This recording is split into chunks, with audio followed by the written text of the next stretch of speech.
with an island girl. I told her only time we tell. She likes the ice and the ride as well. Will it be forever? Only time will tell. Fell in love with an island girl. Yeah. I told her only time we tell. She likes the ride and the ice as well. Will it be forever? Only time will tell. Man, I can't trust myself. I don't even need no help. Did it by myself, I don't need no help. Tryna stack money like books on the shelf. Hundreds in the bag, got me feeling like the man. Shorty body hustling in the summer on the sand. Way she's working for it, got me feeling like the man. Shorty body hustling in the summer on the sand. Did it by myself like a selfie. Nobody try to help me. Came to the club with an island girl. I'ma take it to the crib and let me buy you pearls. Did it by myself, no one helped me, yeah. Now these bitches wanna selfie. I like big gold chains, I like big gold rings. Let me take it to the crib and let me buy you things. Fell in love with an island girl. I told her only time will tell. She likes the ride and the ice as well. Will it be forever? Only time will tell. Did it by myself like a selfie, yeah. Nobody try to help me, yeah. She likes the ice and the ride as well. Will it be forever? Only time will tell. Big dog status, two-tone paddock. Stacks in the crib, I got a two-floor attic. Got a two-floor attic, got your girl in the attic. But I'ma bring her right back, dude, don't panic, I'm savage. And nigga, if it's beef, we can manage. I know a couple guys who walk around with automatics. I got big dog status, I ain't playing, I ain't average. I'ma leave you in static, I'ma leave you in static. Fell in love with an island girl. I told her only time we tell. She likes the ice and the ride as well. Will it be forever? Only time will tell. Fell in love with an island girl. Yeah. I told her only time we tell. She likes the ride and the ice as well. Will it be forever? Only time will tell.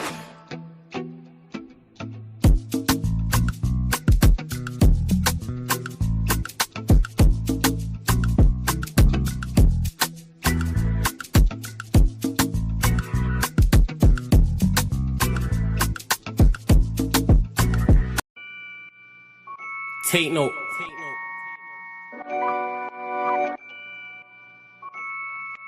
Tino, babe. Yo, Tino, he'll get his dome pop. Satin blue on his whip, but he ain't no cop. Don't stop, spray up his motor till it smokes up. Cause what I bought for insurance, I have it wrote off, you joker. Suck on your mum and take note, cause the four ring up in his grill. That grandma stove top, don't flop. Fuck up the game like this was Roblox. Oh gunner, running this field, I'm for your walk up. Drum roll, load up a cannon and give her more shots. I put your face on a beam, now you're Zordon. Treat you like an old sketchbook, you'll get drawn on. I lead your girl from the back, I'm that raw blood. Wait, who the fuck feels they could do me something?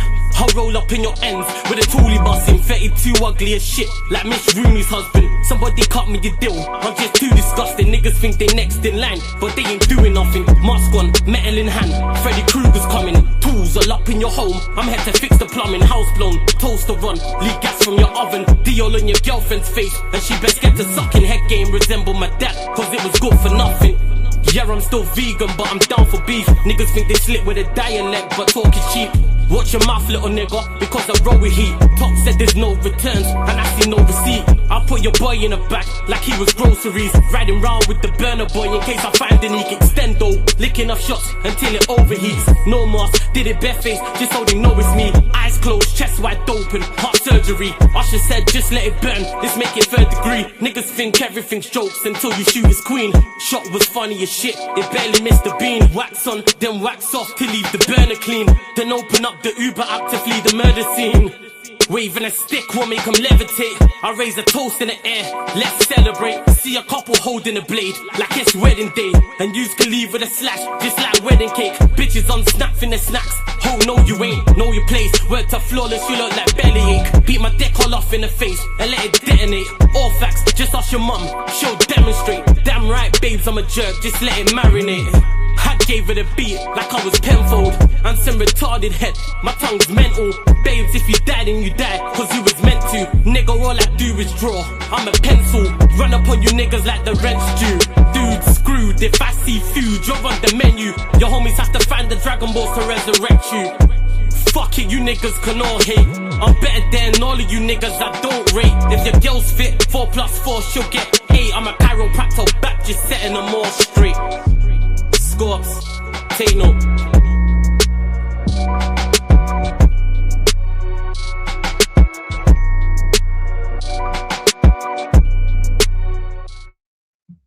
Yes, people. We are back live. We are back live on the Sarcasm City TV YouTube channel for another edition of the Manchester United Arsenal podcast, people, where we discuss all things Manchester United and all things Arsenal. Arsenal scraped by Wolves, a late winner. All 3 goals in the game actually scored by Wolverhampton Wanderers, but Arsenal winning the game 2-1. Is it the sign of champions, or was it a shocking performance from Arsenal, and did they get lucky? So I'm sure that's going to be the main topic of conversation, is the Arsenal's game against Wolverhampton Wanderers. In regards to the Manchester United side of things, fortunately enough, well, from my perspective, United don't play till Monday, but Paul Scholes was extremely critical of Amorim and the board, Barada, Wilcox on his podcast, The Good, the Bad, the Football Fire podcast, by the way, people. Make sure you check it out.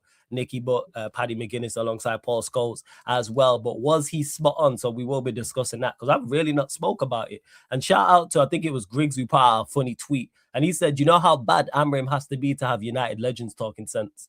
That's how bad it is, people. But anyways, make sure you run up the likes, though. When you enter the city of sarcasm, I need everybody who's watching this live right now or watching this back after, make sure you hit the like button on the video. Make sure you share this out across all the socials. Yes, it's flawless at Sarcasm City TV, at Sarcasm City TV. Yes, it's flawless. Twitter/X, Instagram. Please follow across all socials, share across all socials. And just as important, make sure you hit the subscribe button and hit the notification bell as well. We recently hit 16K here. Make sure you subscribe to Sarcasm City TV Extra YouTube channel as well. But let me bring in the Arsenal familiar as well. TJ's in the building. Don C's in the building. What you man telling me outside of football? You man good? I'm glad you said outside of football. Outside of football, because I was only half watching the Arsenal game, and TJ and Don C was commenting in the. But TJ, let's get to it. I know you were livid at the performance, so floor's yours, man. Floor's yours. First of all, first things first. Don C, good performance, bad performance. Cheers, my guy. Every single time. You got the Ray and nephews on deck. Let's go. Bravo, all right. bravo.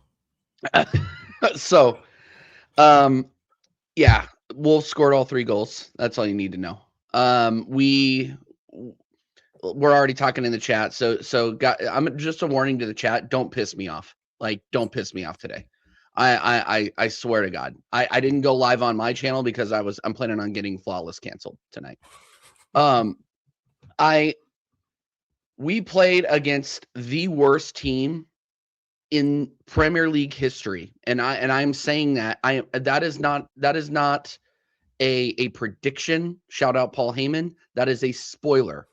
This team is the worst football club to ever play in the Premier League, and we made them look like a mid-table club. I cannot believe what I just watched today. I was so confident that it was going to be a 4-0, especially after you see that starting lineup. You had Eze back in the 10. You had Martinelli on the left, who's been cooking. You have Saka back on the right. He got a good rest after Nani Madueke absolutely cooked in the Champions League. Very strong midfield. Behind Eze, you got Rice and Zubimendi. And the only thing you could even argue that was a little bit weird was you had White Timber. Who was it? White Timber, Saliba, and Nkapie back there. I mean, that's a strong lineup. And coming into this game, you could say that's a top 4 back line. Let's just be real about it. You're right. Glad to see Saliba back. Yeah, glad to see Saliba back. I thought we rotated really well against Club Brugge. I was singing the manager's praises, but today was his worst performance of the season. Those tactics would seek the ire of the U.S. government in 2001. Terrorists. We played haram terror football in 2025 against Wolverhampton Wanderers at home. Why can't you be direct with Wolverhampton Wanderers, who have not won a game in the Premier League yet this season? They have 2 points. They've lost 9 in a row in the league. Lost to United 4-1. Look like they look They look like they belong on a Sunday league pitch. And we went right to that Sunday league pitch with them today. I couldn't believe it. Now let's talk about tactics. Mhm. Because Wolverhampton Wanderers, I'm going to say this several times tonight, are the worst team in Premier League history. So you decide to generate everything through the wings against the worst team in Premier League history, and they are locking you down because they have 5 men. They have 5 men on that back line. 5. They are behind the ball. They are there to get a point. That is all. And they are there to be gotten. Okay? This is the worst team in Premier League history. And I am supposed to believe that Arsenal Football Club are going to be Premier League champions. If we played anybody else today, and I mean anybody, I'm talking Burnley, I'm talking Leeds, I'm talking West Ham United, I'm talking anybody who is anybody. If we played anybody else, we would have lost 3-1. Huang Lee Chen had a fucking nailed on chance. He just scuffed it right into Rhea's hands. But and there were 2 other chances that Wolves had where Rhea had to come out and save us. And eventually, they get a lucky deflection. They score. It's 1-1. And I'm sitting there being like, I'm going to get cooked all week. I'm going to get cooked all fucking week because we just gave up a goal to the worst team in Premier League history in the I think it was like in the 75th, 80th minute, something around there. Now, okay. So let's start from the beginning. And Don C, feel free to interrupt at any time because my tits are out and I'm fucking shooting today. I am pissed. I am so mad. TJ, just make sure you got those double D's on you so you can keep them in place. All right, mate? I'm telling you right now. Let's start from the beginning. First half, we look like we were playing with 10 men. You want to know why?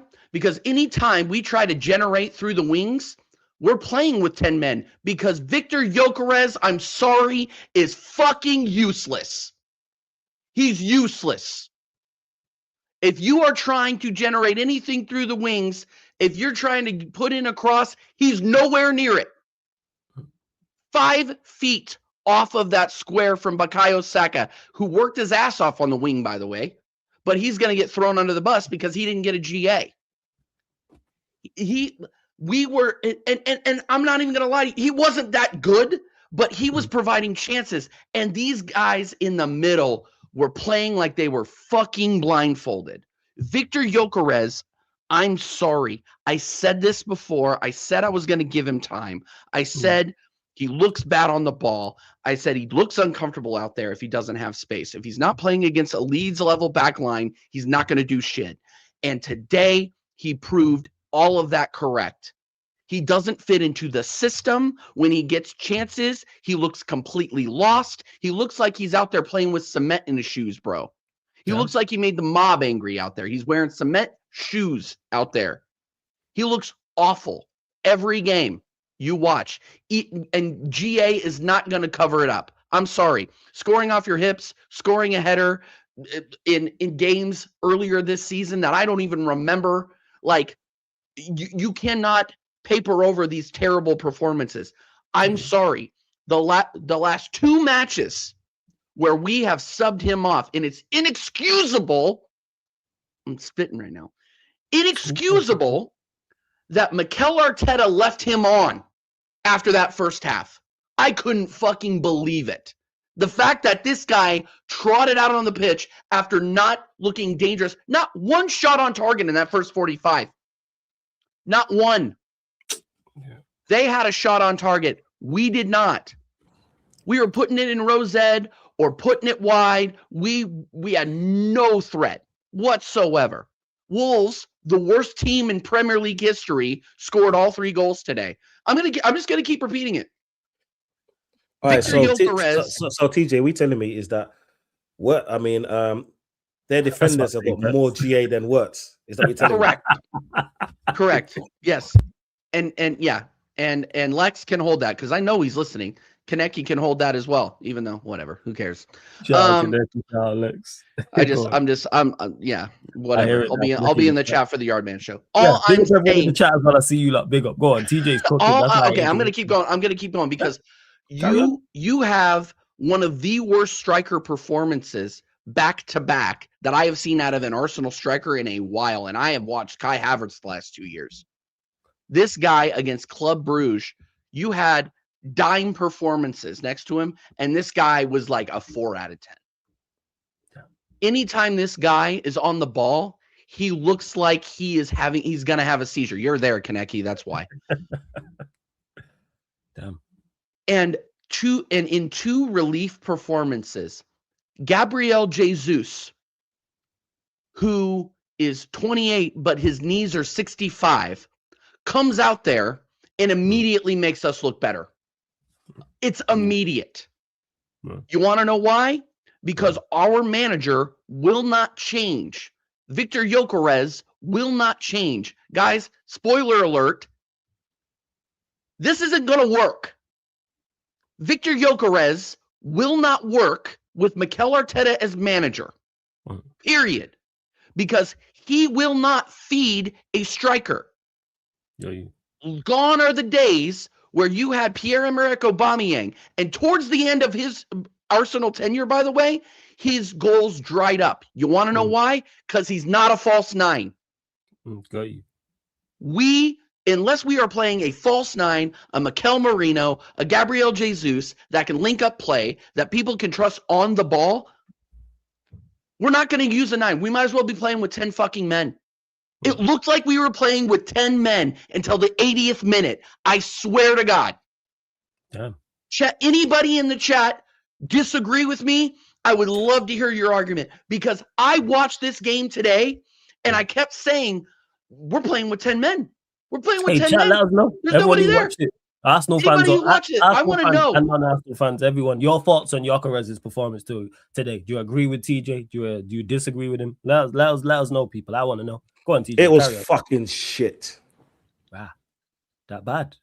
All right, look, right, yeah, I got a cold, so I'm gonna be in and out in it. So just bear with me, people, please. If I start coughing, just bear with me, yeah.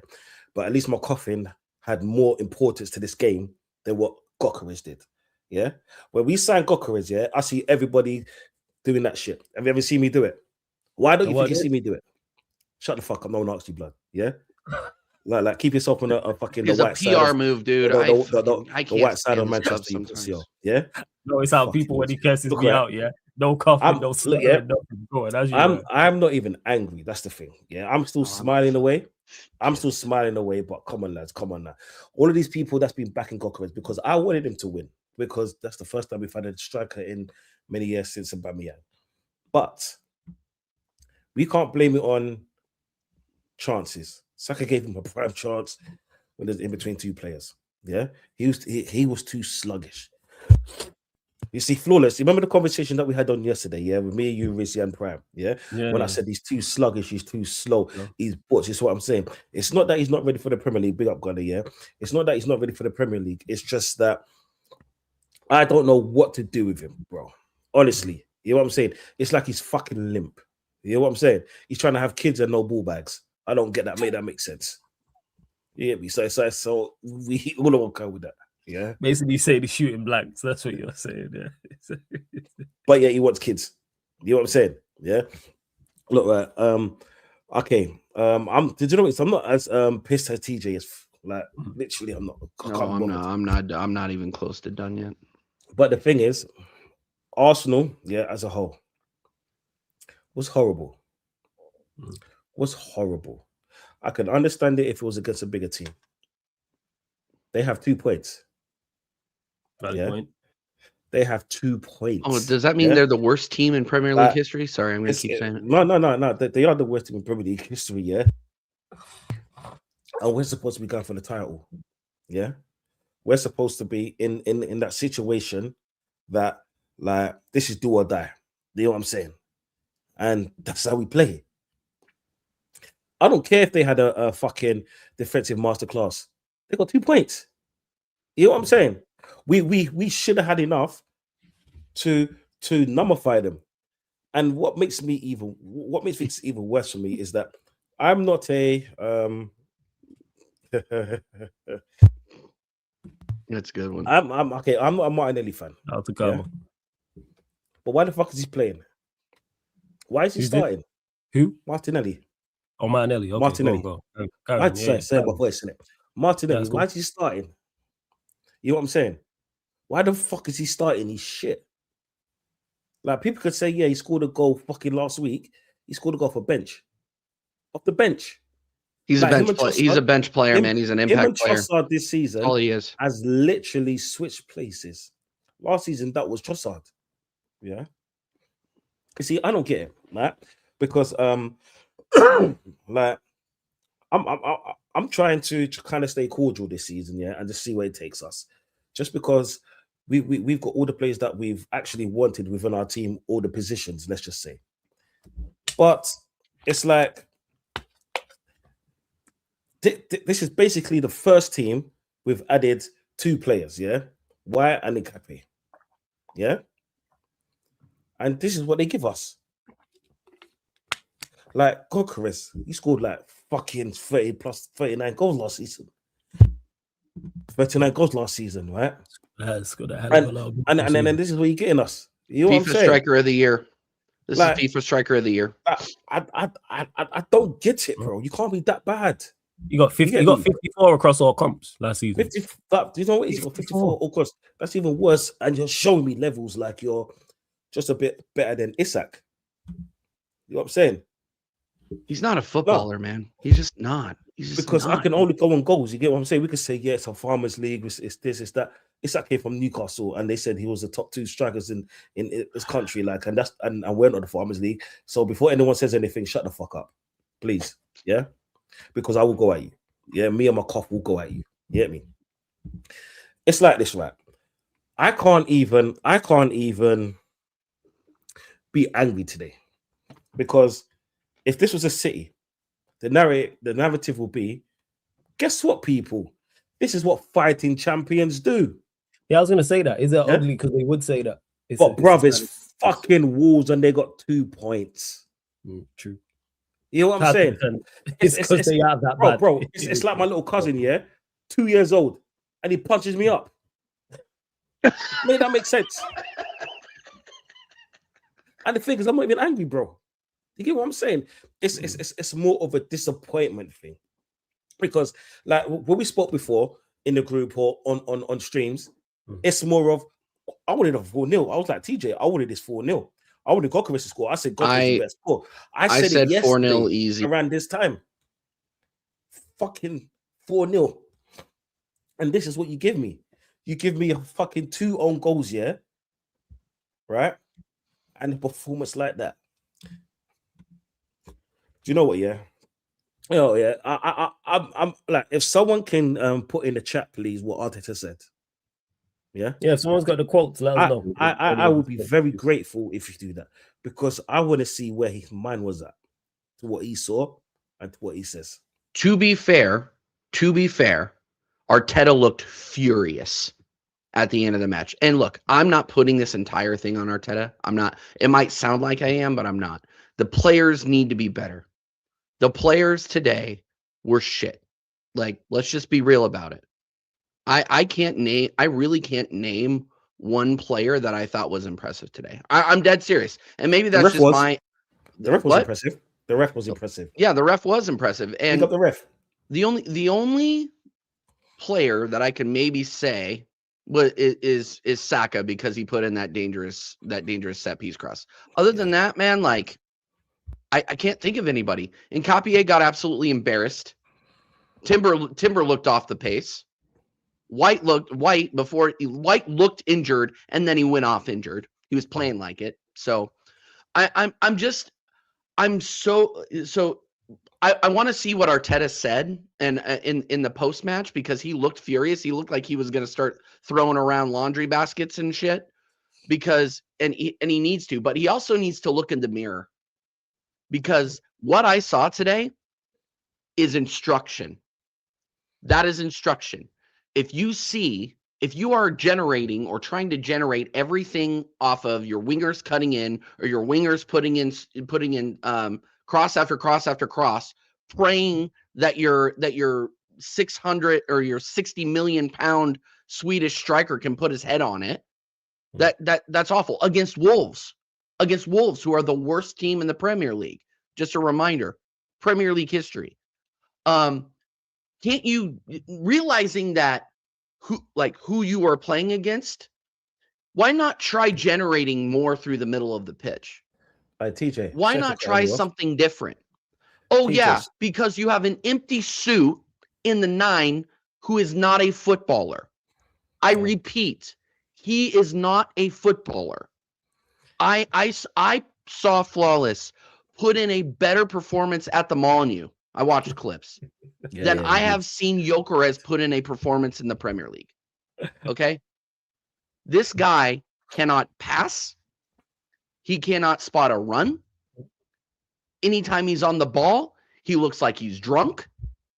I'm telling you, unless it is delivered on a silver platter to him, he's not going to do anything. Yeah. And that is not what Arteta does. Arteta's system requires you to be able to pass a ball and to link up play. Mm. That is what Arteta ball is. Whether you like it, whether you don't. And my only criticism to Arteta has been my same criticism that I've had for him for the past 3 years. You cannot change your tactics. If you have a plan, he has a set plan at the beginning of the season. He's going to play that way all season. I have not seen a different formation than the same 4-3-3 that he's been playing all fucking season long. Teams know how to prepare for it. I can tell you, if we are going to play a false 9, number 9 every season, then why did you buy him?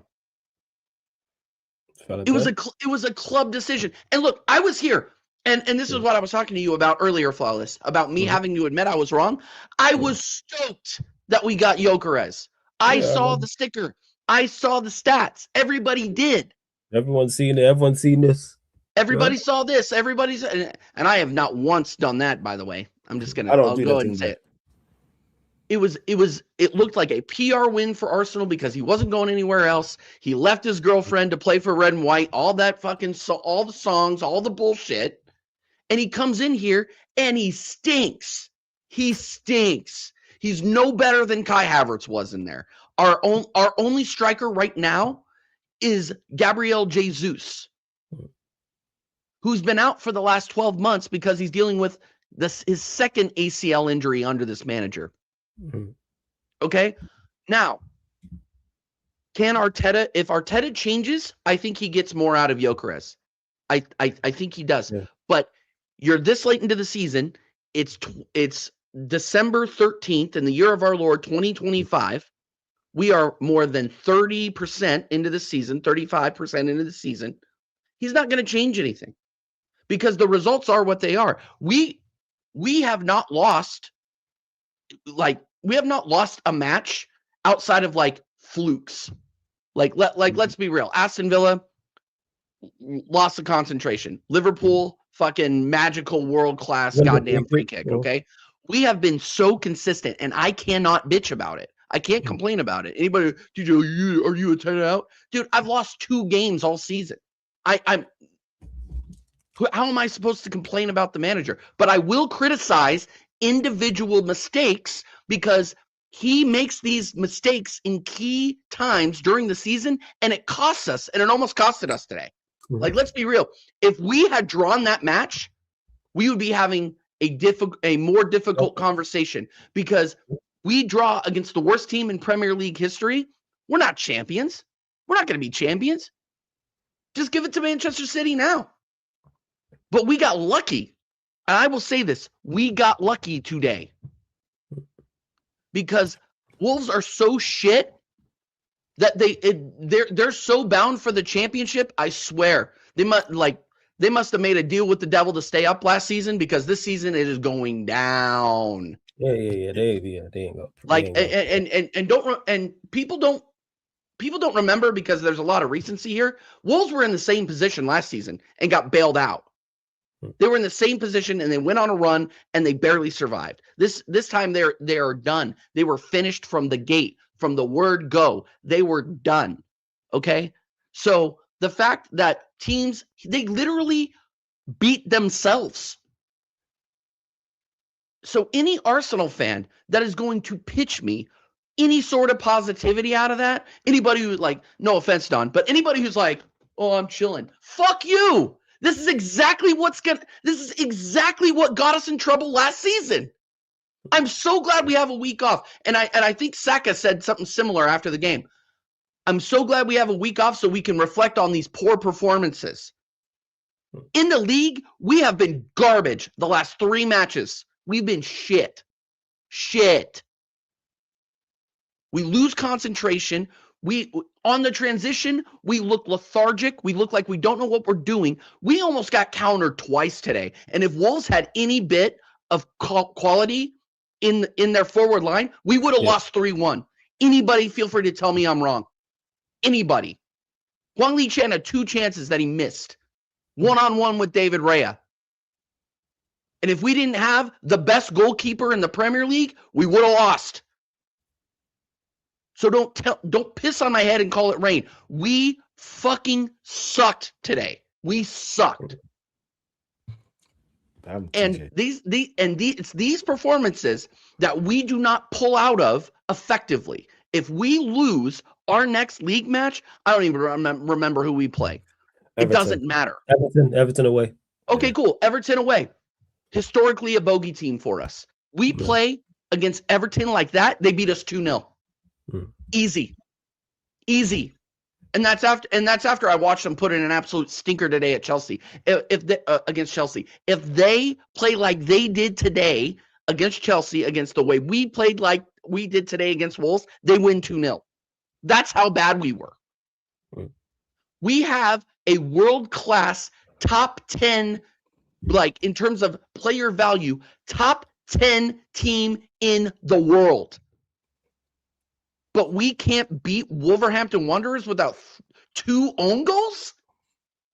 Bro, there needs to be some serious self-reflection.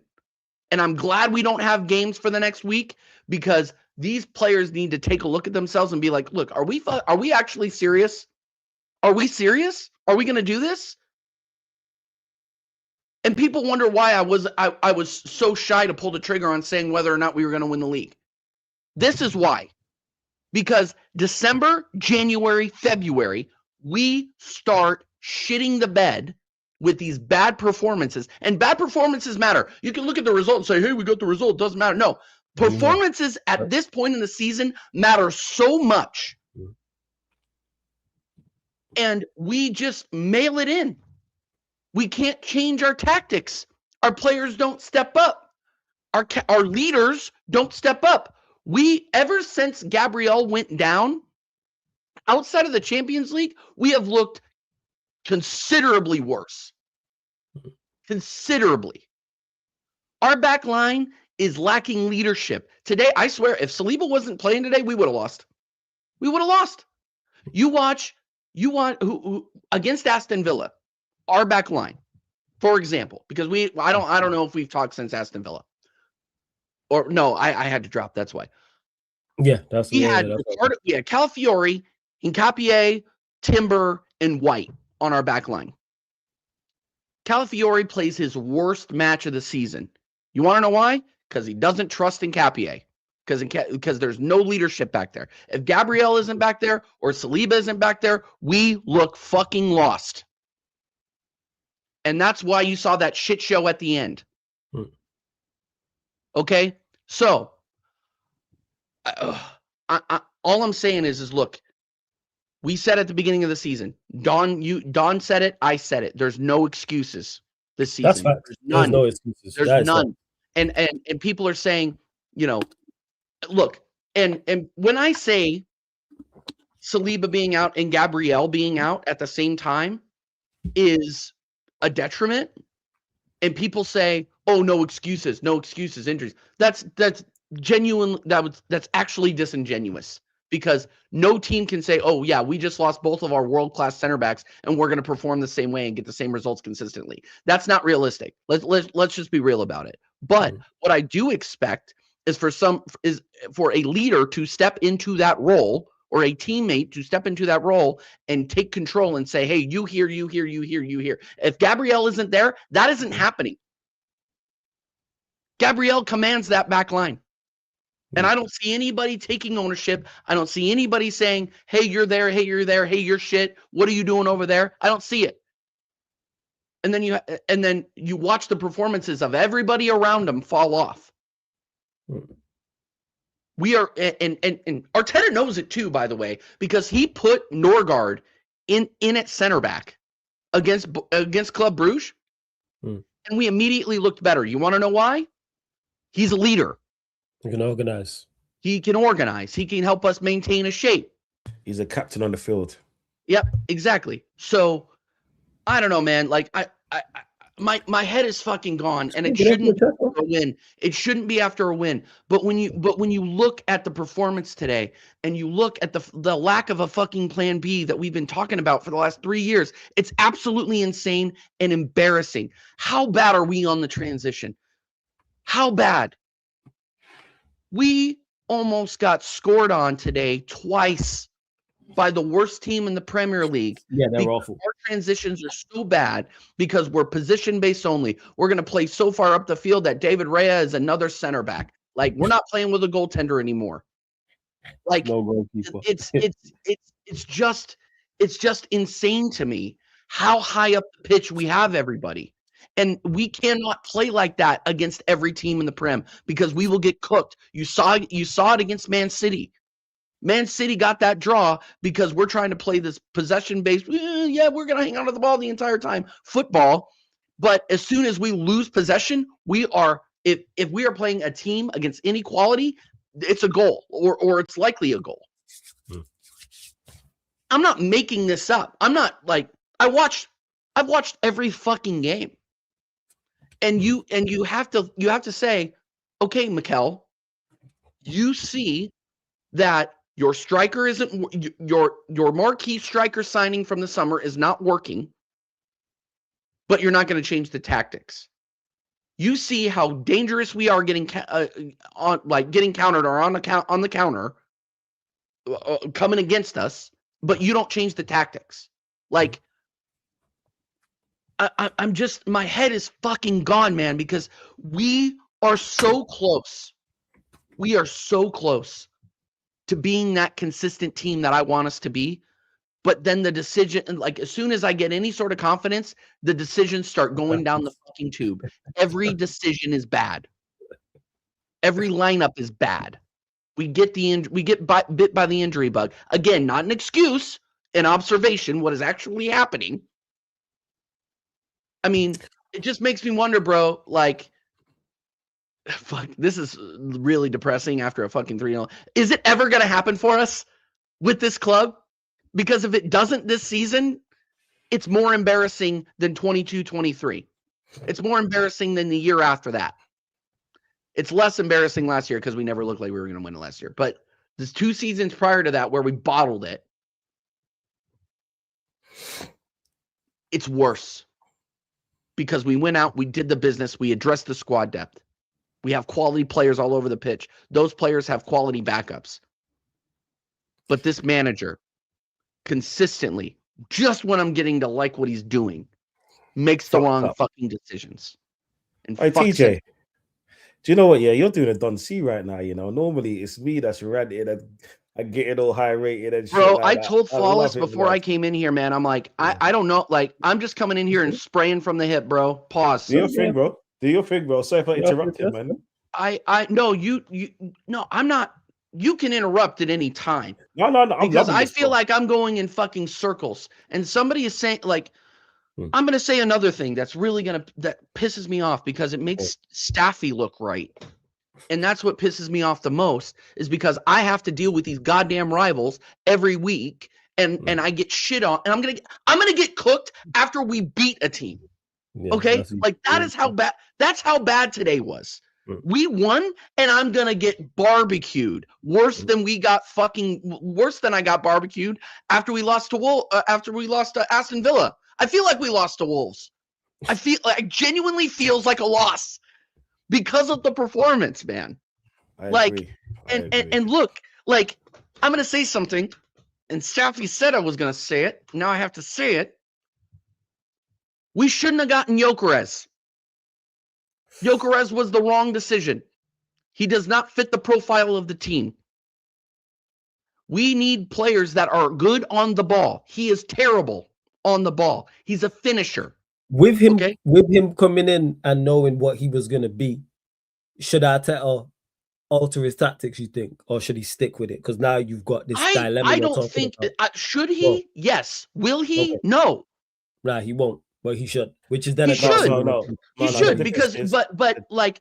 You see this profile of player coming in. So, like, what it looks like to me is me. Okay, so I'm a casual fan, right? I watch all sorts of sports. Me and Flawless, I'm talking NBA with you. I'm talking NFL. I'm talking all this other bullshit.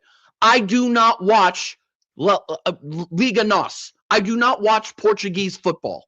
Yeah. Okay? I watch English football, maybe a little La Liga, so I can talk shit on Real Madrid fans. Yeah.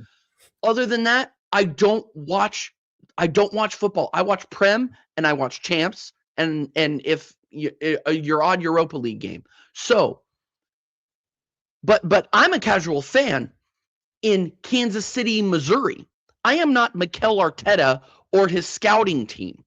Yeah, they know. You see the profile of player that Gyökeres is. So when you bring him in, the big question at the beginning of the season was, will Mikel change his tactics to adopt to Gyökeres? And the haters said no. The haters said no. The tippity top TJ Gooners, which I feel like I have been lately, said yes, he will. He has to. But he hasn't. And he fucking won't. That's where it was at. Because he's being brought in to take you to the next level. You spent big money on the guy who's got 59 goals last season across all comps, 50 plus. So this guy's got more goals than games in the last 2 years. Well, no, and here's your tactics to get the best out of it. And here's the thing. Here's the thing, Flawless. And I 100% agree with you. And that's what's so frustrating about, again, this manager. And I'm not saying, I'm not out here carrying the Arteta out sign. Like, that's not what I'm doing. I'm still at the top of the Prem. But you see, it's like watching a car wreck in slow motion. Yeah. But you can't stop it. You're not looking away because you see the lineups come out and you know that the tactics are not changing. They are carrying him. It seems like they are carrying him out there because we signed him, because he sold a bunch of jerseys, because he does this, because he, he has the songs, he has the look, all this bullshit. He has the hair. He's been, he has the hair. Like, he's been garbage in this system. Now, if we change it and we put the ball at his feet to where all he has to do is swing his fucking leg, then I think we get a tune out of him. But Mikel Arteta will never be that manager who caters to a player. And like I said earlier, Aubameyang was falling off when he left Arsenal. His output was dog shit. And then he goes to Chelsea. Obviously, it was awful Chelsea. But then he goes to Barcelona and he cooks, and you still see that there's still a striker in this guy. He just didn't want to play. He didn't want to take the team in that direction. Lacazette was shit when he left. Like, this guy kills nines. He kills them. Actual number nines, actual strikers, he kills them. Don't come to Arsenal unless you can link up play and play deep. Like, that's it. Because everything we do, apparently, is through the fucking wingers. Where are you at with Duncy in regards to, because you mentioned it, well, as I was asking the question, talking as well about Gyökeres, and what profile you're bringing in. Should he adapt his tactics if he don't? Because he's been brought in to help you go to take you over the top, to take you from second to first. That's what So where are you at with it? Not only Gyökeres is, but you already mentioned you reckon his performance was dog shit today, but how he fits in and with Arteta. It doesn't fit in at all. It's like a square going into a circle hole. That's what it seems like it is. Look, right. If if Arteta was going to change his tactics, he would have done it today. Because against a team that's only got 2 points in this league so far, I wasn't expecting 2 pivots. Yeah, I was expecting 1 and an extra attacker on field. But what he did was play Zubimendi and Rice. So you didn't want to see It's- Zubimendi and Rice. Mate, You would have preferred to have mate. seen Zubimendi as a older guard, for example. Okay, every game this season, who's been in the middle? Zubimendi, Rice, and one of them. There you go. Yeah. But the 2 pivots have been Zubimendi and Rice. Against a team that's only got 2 points in the league. Yeah. That scored less goals than Man United this season. Right? Why are we playing Zubimendi and Rice? Not literally. Why the fuck are we playing Zubimendi and Rice? Sorry, did I say something wrong? Yeah. You actually scored goals this season. Yeah, we one of the highest scorers in the league. Okay, just remember I call out your wins, bro. Yeah. Yeah. We higher score. Yeah, we actually conceding the goals is the problem amongst everything else. So that's a whole different conversation. Go on. This like Tisha said, this is the worst team in the Premier League. Yeah. So why the fuck are we playing 2 pivots? Does that even make sense? In there. So you're saying it was too defensive. You want to see Rice or Zubimendi? No. Drop Zubimendi. He's played enough minutes. Play Rice and Odegaard. Yeah. So that can keep the ball ticking. So that can break lines. He's deep. So we can put the ball over the top. Maybe. When you put the ball over the top, that works for who? For Gyökeres. Gyökeres is a player that stays on the last shoulder. But they were sorry. They were very deep. Very deep. Right? Don't get me wrong. I'm not as pissed off as TJ. Maybe because I got a cold and I can just about speak. You know what I'm saying? Yeah, you got more going on in your life. You know, you're making big money moves. I'm sitting here. My wife's out of town. I'm sitting here fucking pissed. No, don't worry, man. Like, if I didn't have a dog, man, if I didn't have a dog, I think I would have broke my computer today. I just pet the dog. I just don't worry, bro. Don't worry, bro. We're in the same boat together. This is what I'm saying. Yeah. We like the only reason I'm not pissed off, right, is because life is life. Right. And the thing is, that makes no sense, that statement, just like what Arteta's doing. And, excuse me. And as much as I've praised him this season, right, and I have people, today showed me maybe he's just a one-trick pony. You know what I'm saying? Big up, man. Because the substitutions are very similar. Yeah? Like, with this team on, we had a Saliba at the back. But the difference is, it's not Gabriel. Yeah? Gabriel is the leader. Saliba is a wanker. It's not my fault. People recorded him doing it. You know what I'm saying? Yeah. Right. Yeah, that video was crazy. I can't lie. The video. I've never seen that video. I've never seen the video. I just heard. I've never seeked it out before, but I know enough. People told me. I know enough. Like we all know about it, but we gotta remember, like, do you know what it is? The back line was horrible. Midfield was static. Our attack. Do you know what? Yeah, I can't believe I'm gonna say this. Yeah. Why the fuck was not Madueke on the bench? Madueke not there? Yeah. Why didn't he start? Why is Martinelli starting? Yeah, he's a bench guy. Why did we bring on Trossard so late? Why was our first shot 62 minutes? Why after 16 shots we only had 2 on target, no goals? That's after an hour in. It was only 2 shots on target. 62 minutes was our first shot on target. No. Wait, what? 62 minutes was our first open play shot on target. Because just remember, our first one was the free kick. Okay. Yeah, I get what you're saying. Yes, Kaneki, yes, I did call him dropping Nani. Thanks for watching. It's like this, yeah. Madueke has been playing well since the Forest game. That's our 4th game this season. You know what I'm saying? Forget the GA. Anyone wants to talk to me about GA, yeah? Shut the fuck up. You know what I'm saying? Thank you for saying that. Watch the fucking game. Thank you. You watch games by comments on Results Twitter. based analysis. You keep talking about that all They the watch time. games on whoever the biggest person on Twitter is chatting shit is, yeah. That's who they're following. Yeah. We watch games with our eyes. You know what I'm saying? If you feel offended, I don't give a shit. This is what I'm saying. Yeah. Open your eyes and watch football. Yeah. Madueke has been playing good for us. Look, right. Arteta, I've been praising him for a lot of his substitutions, a lot of his gameplay. But you remember when I said to you, Flawless and TJ, it's easy to praise someone when you have a limited team and you're winning. When these moments start happening, that's when the cracks start to show. Gyökeres, yeah? Substitutions. Playing a team that's bottom of the league, yeah?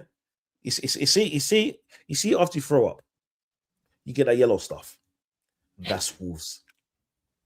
Yeah. Man, calling Wolves bile is crazy. I'm not gonna lie. We couldn't even beat Bile. Bro, they beat themselves, blood. Do you know what it is? It's like me being a youth, yeah. My mom saying, take that belt and beat yourself. Made that make sense? They are that bad. They are. The fact that you lot struggle with them surprised me, I'm not gonna lie. And I say again, why was we playing two pivots? Why? People in there. I could see it anyone else, but against Wolves. And you know what's so ridiculous too at the end there when we were defending a 1-0 lead, we were defending like we were up against the fucking Galacticos, bro. I couldn't fucking believe us just letting them have possession. I'm like, we're playing against a championship team right now, and we are letting them have possession, not challenging, not pressing, no nothing. And what was going to happen was going to happen. They deserved that goal. They deserved it. Like on the basis of play, on the way they were in the ascendancy and they scored. The fact that we got out of there was because because the manager said, "Hey, look, oh my God, believe it or not, Gyökeres is not playing well. Put in Gabby Jesus, and we look better immediately. No need to thank me for watching TJ. I watch y'all are mad funny and you speak the truth of the now. Dude, here's the thing: is this guy is giving us praise right now, but he'll be back in a week after we win and just talking shit. Five cent backs, all this bullshit. Don't blow me into a false sense of security, Kaneki. I know what you're doing, bro. I know. Shout out Kaneki. Hey, you lot continue to run up the likes as well, please. Make sure you do that. Speaking of TJ's channel, make sure you subscribe to TJ Warren TV. Make sure you subscribe to Donversation TV as well. I'm going to add both links in the chat in a second, but both links are underneath in the description. That's Donversation TV, TJ Warren TV as well. Go on, you might carry on. Yeah. Yeah, TJ, do you know what, right? For me, it's like we can't carry on doing this. Like we can't carry on. We can't carry on playing this sort of terrorized football, yeah? Because remember that statement I said a long time ago?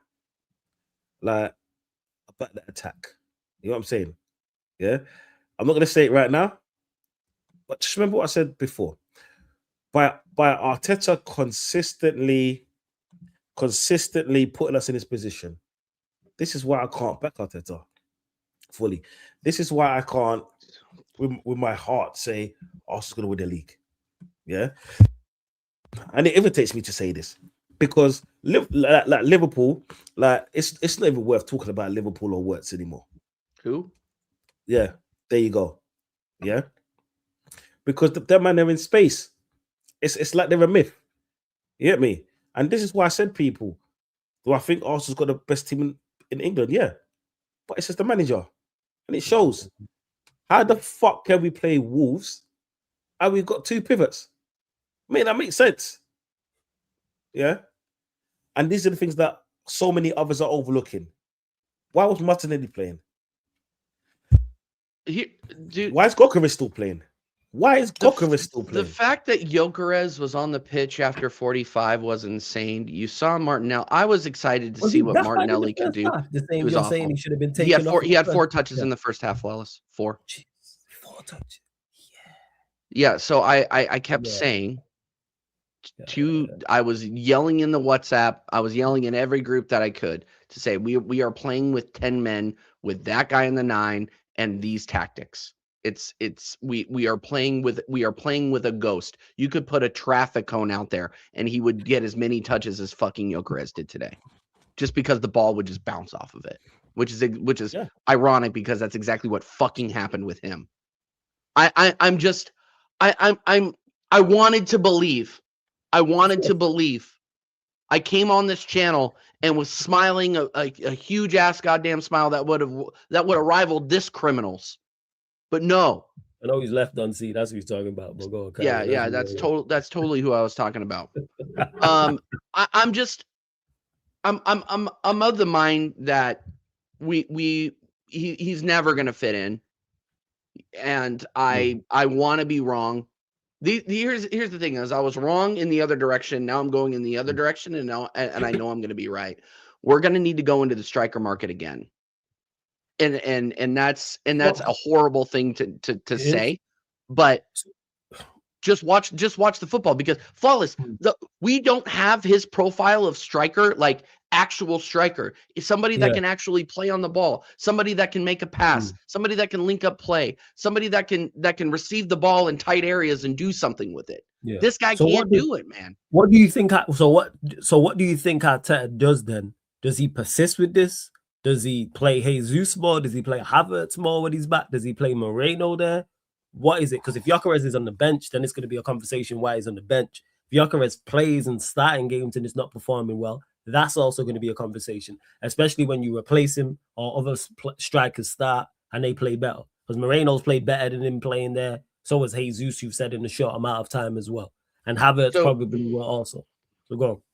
Yeah, hold on one sec. Let me kick this pussy out of the team. Then kick him out of the team. Do you know what? Yeah, no, that's what I'm saying. No, Dunsey, what do you think Arteta does? Does he keep him in the side and continue to start him, or does he take him out? Drop him. No, you need to drop him.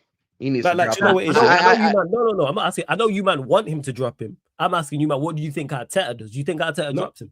I think Jesus starts in the 9 against Everton. Yeah. Okay, look at this. And anybody that disagrees with that opinion, because I don't think it will happen, but I think it should. Because and if you watch that performance today, and then Don C, take it from here. If you watch that performance today and the performance against Club Brugge, where Gyökeres stunk there too, against a freaking champions, against a team that didn't even look like they belonged on the same pitch with us. I'll be real. We absolutely smashed him, but he looked like the levels of the fucking Belgian league. No, shout out to the Belgians out there, but sorry, they're trash. Okay. Yeah. We cooked. So my whole thing is that Gabriel Jesus makes us look better. And that's why rivals are out there saying Kai Havertz walks back into this team. He walks back into this team because he knows the system, gets into the right areas. See? Because the H is saying it there, I think Havertz starts when he's back to full fitness. So then what? Because then you've brought in Gyökeres for big money, and then let's say it's Jesus starting ahead of him, Havertz starting ahead of him. Hey, Jesus will start either on the 20th or the 23rd. Mark it now. Mark it down. Mate, he'll start. Mate, I don't give a flying fuck how much he cost. You know what I'm saying? I'm Arsenal over every. I'm with you, man. Player, I'm with you, man. Every manager, every time, every owner, because when they piss off and they, you're not good enough. You're not good enough. I will still be here supporting my club. You know what I'm saying? My kids on Father's Day will still continuously get me the tops. On my birthdays, they'll do the same thing. Yeah. So I don't give a flying fuck how much they pay. I'm not one of these Liverpool fans who are like, oh no, my 100 million. We have to play. We have to play. Yeah. Like a fucking toy. You know what I'm saying?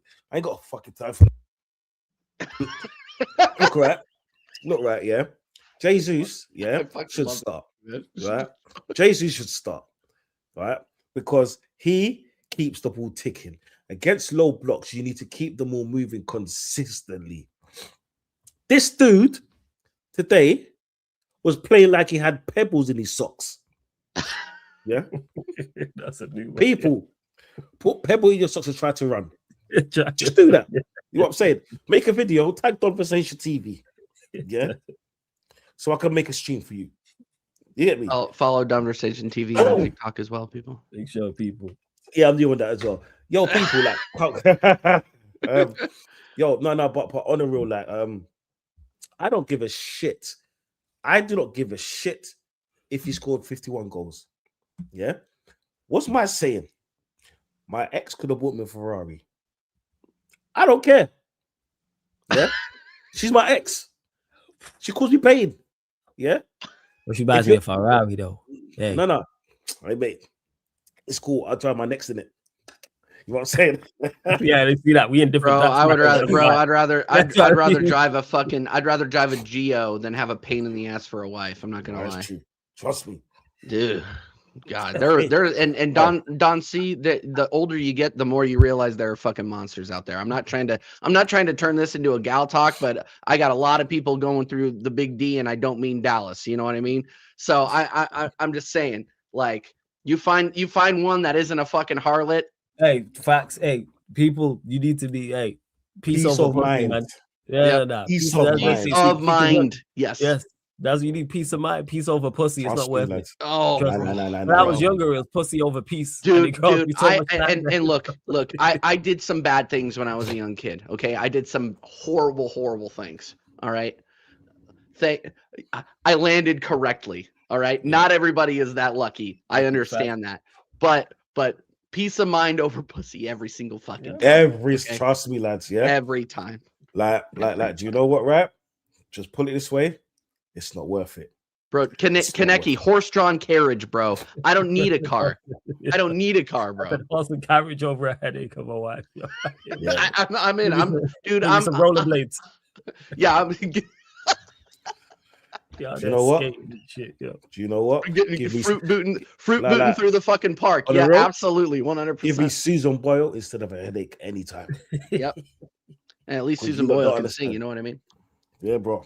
Hey, she'll sleep me to sleep. And that's another thing, by the way. As a musician, as an artist, as somebody that performs on stage, if you're off key, I can't do it. I don't care if you look like Pamela Anderson. If you can't sing, I'm done. I'm done with you. Anyway, we're getting off topic. I'm just saying, man. Back at the CTV in a nutshell. Go on, Dudley. You were saying about keep going, Dudley, man. You know, no. You know what? Yeah. I don't care how much it costs. I really don't give a flying fuck how much it costs because I'm not into this. Like, it's like this, right? I know we shouldn't be talking about chicks right now because we just did it. But then, well, land your point. Okay, you don't know me. I have to do this, right? Yeah. If she's not working, fuck her, you go. If the next one's not working, you do the same, then you go. If the next one's not working, you do the same, then you go until you find the right one. Yeah, no, that's correct. Because we've said the same thing countless times when people say, "Oh, you can't keep sacking managers." Yeah, yes, you can. So I say, all right. So you stayed. So have you been with the same girl since like you started dating, or whenever you've been involved with females? Is it your childhood sweetheart? No, you know what I'm saying, like, until you find your wife. Most people, you know what I'm saying, I've dated multiple females until they find their wife. And that's what you're supposed to. Same with the manager. Keep sacking, man. Same with the striker. You're talking about. If he don't work, you sign another striker. That striker don't work, and so forth and so forth. So who is that fault though? Because TJ, you mentioned it earlier. Arteta, the recruitment team, Bell, everybody's watched Gyökeres. They know what type of striker Gyökeres is. Is this on them for signing him and he don't fit Arteta's system? Because they would have had conversations. Did Arteta say he wasn't going to change his system? Like, who do you look at? Who's at fault here? It's an organizational, like, everybody has to hold corn for it, to be 100% honest with you. And lemon off to heaven, big up my guy. Walter Maida would not have fit into this fucking team at all. Ekitike, yes, I think Ekitike was the best striker signing of the offseason. I don't think that's a hard to say. Ekitike, what a fucking baller. He's a baller, man.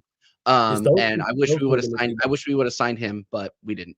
But yeah, no, to answer your question though, Flawless, it's an institutional failure across all tiers. Like, you bring in a player like Gyökeres, right? You need to be having a conversation with the manager. It's like they signed him, but like they were the leadership was in different rooms and they were in different camps and didn't necessarily agree on it. Like the way that Mikel Arteta plays and the way that he sets the team up, he looks like he never wanted this fucking guy. Like, let's be real with it. That was the talk. He looks like that. The rumors were about him wanting Sesko over Gyökeres. They look like they were true, because the way that this guy throws this guy out on the pitch, he looks like he's out there on an island, fucking Tom Hanks. Castaway. Like shout out Castaway, shout out Wilson. Like my whole, it just looks like an institutional failure, because you bring in a player like that, you need to change the tactics to get the best out of the player, or you don't sign that profile of player. Yeah. That's it. That's the beginning and the fucking end. Okay? Now, my whole posture has not changed. Okay? Mikel Arteta, I don't care if you're playing with under 12s in the team. You need to win me hardware or you are gone. You need to win, man. Yeah, you are gone. We have a team that is worth over £1 billion. We have given you everything. We have given you the striker. As much as I don't rate him, he just won Striker of the Year at the Ballon d'Or Awards.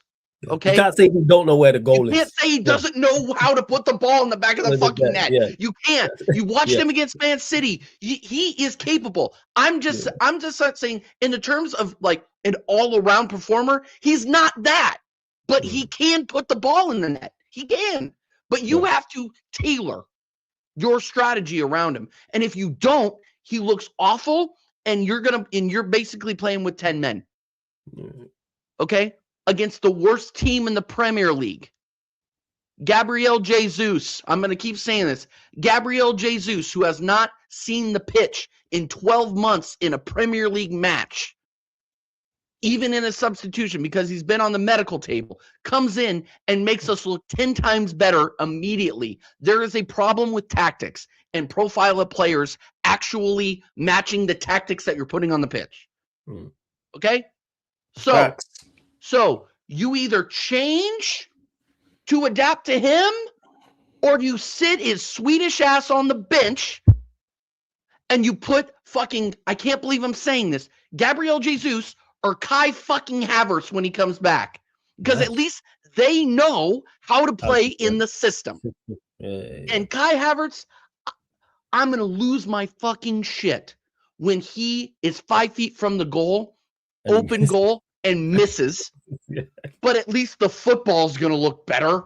The performances will look better. And it's pathetic to say that.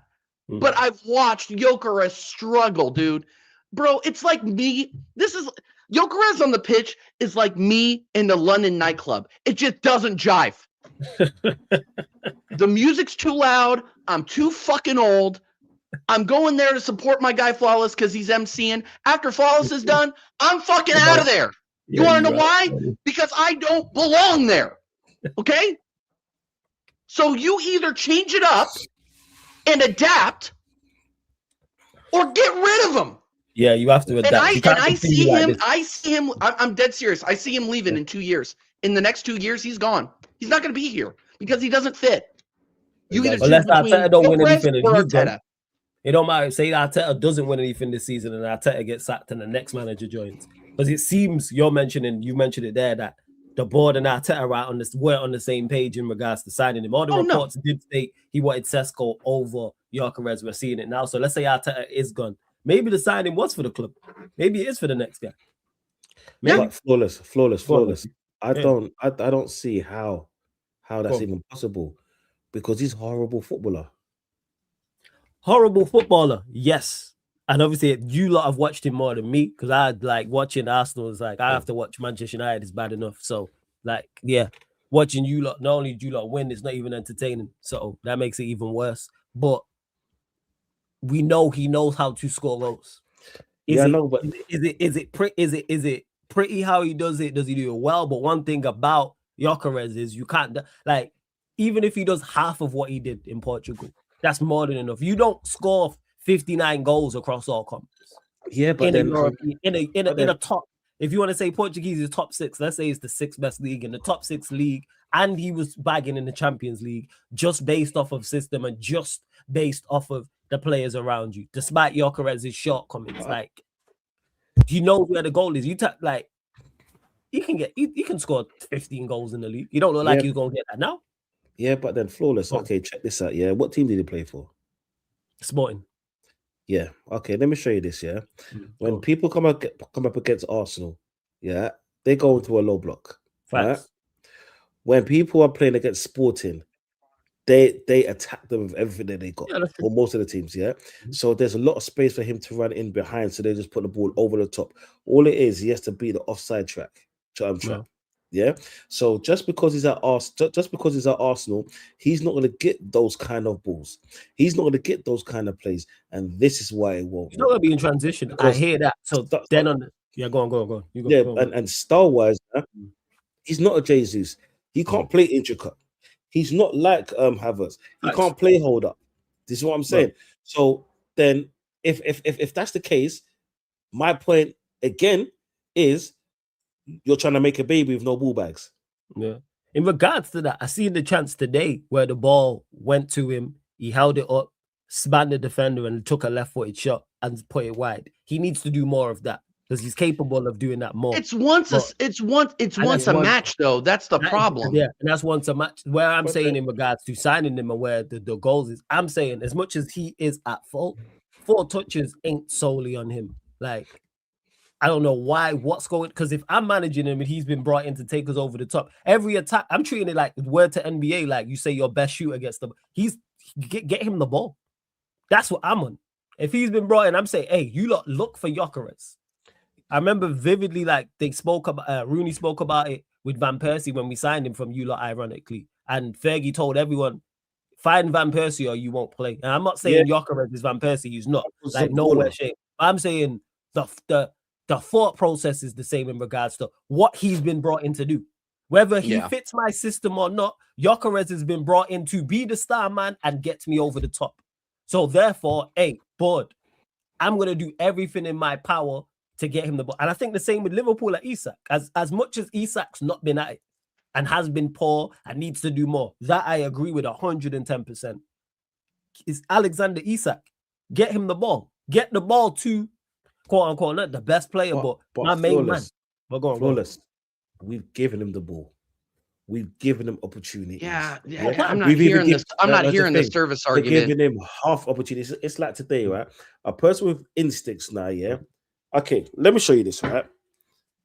If you would have gave a top 5 striker that ball that Saka did when they done it across the box in between 2 defenders, they would have scored. Do you know how I know they would have scored? Oh. They're playing a team in fucking bottom with 2 points. That's how I know. I hear you on that. I hear you on that. And this is why, like I said, I'm not angry, bro. But if I've got the same energy with a Wirtz, with Isak, even though they cost double plus, he still came to Arsenal with a reputation. Facts. We are challenging for the league, yeah. And the only goals that you scored against was teams just a bit higher than the team that you couldn't score against today. Yeah, it was. And bear in mind, when I say get him the ball, I'm not even talking about service. I'm just saying get him involved more. But like, the thing is, but then flawless. That's down to him because with the style of play that we play, he should be better. Yes, I agree with that. He should be doing more. Come short. It's not like he hasn't had service. He hasn't had training with these guys. You know what I'm saying? Yeah. Come short sometimes. He's not even doing that, bro. No, he's and that's on him. Robbing, here's the thing, though, is you can see when you. Arteta is probably asking him after he gets no service, or gets no service, aka will have the ball bounce off of him and lose it. He drops deeper into the midfield, and he made I clocked it. He made one good pass in the midfield today, one, and then immediately gave it away. I'm gonna be watching him closely in this Everton game when you guys. Like at the end of the day, like he's not good enough to do what Mikel Arteta is asking, and Mikel Arteta is not good enough to adapt his strategy to a player like him. Jeez. Like it's just not like I'm not trying to be a fatalist. I don't want to. I want to win the Prem. I want to win the champs. We're the best team in the champs. We are. Don't ask me based on performances, but we're arguably the best team in the Prem. But these mistakes that I'm seeing, Don, flawless, are going to lose us both competitions. It's true. Yeah, it could be, And that's which just why not- it don't make sense from the hierarchy in regards to everybody involved. So from Gyökeres to Arteta Yeah. to the board, very similar. And the reason why I know this because it's very similar to what our board did with the Mano situation, not bringing in a player, but knowing the stance of the two. Gyökeres don't fit what Arteta is trying to do. So did you have that conversation with Arteta to say, okay, you're gonna and Arteta said, I'm gonna alter my style, or did he say no? And you said, all right, forget it, I'm just gonna sign him anyway. And Arteta said, well, I'm just gonna keep my style. Because now everybody loses. Because Gyökeres doesn't look good, Arteta doesn't look good, and the team lose out, like you said. Rather than trying, or if you're Arteta, I'm saying, hey, alter it. Because what you've done previously hasn't worked. I just think he is the most stubborn. He's the most stubborn manager I think I've ever seen. And I'm gonna be like other than like Big Sam, that like this guy never changes his tactics, bro. Like that's it is what it is. I said it a little bit earlier, and I'm gonna say it again. This guy adapts a stance. Like he'll go in 2023. We're playing open, free flowing football. A little bit more risky. We're obviously conceding more goals. 23-24, we start adopting a little bit more of a defensive posture. Last year, we basically did nothing but play defense and score on set pieces. This season, it's a little bit in between. But he adapts a tactic and what do we want? What do we want to call it? Like an ethos or a mantra. I'll call it a mantra. He adapts a mantra for a season and he doesn't let it go. The lack of switch in tactics, and Don C called it out earlier. Why are we playing a pivot? Why are we playing a CDM pivot against Wolves at home? Why? There's no reason for it. Why are you keeping Odegaard on the bench when they're going to play a low block, and what you need is creativity to break down a low block? So you're going to put Odegaard on the bench, who's arguably I don't rate him, but he's arguably one of your best creators. And then you put Eze in the 10 alone, who's your only creator, with Martinelli, who all season long has been an impact player off the bench. You leave fucking Trossard, who has been arguably our best left winger, on the fucking bench.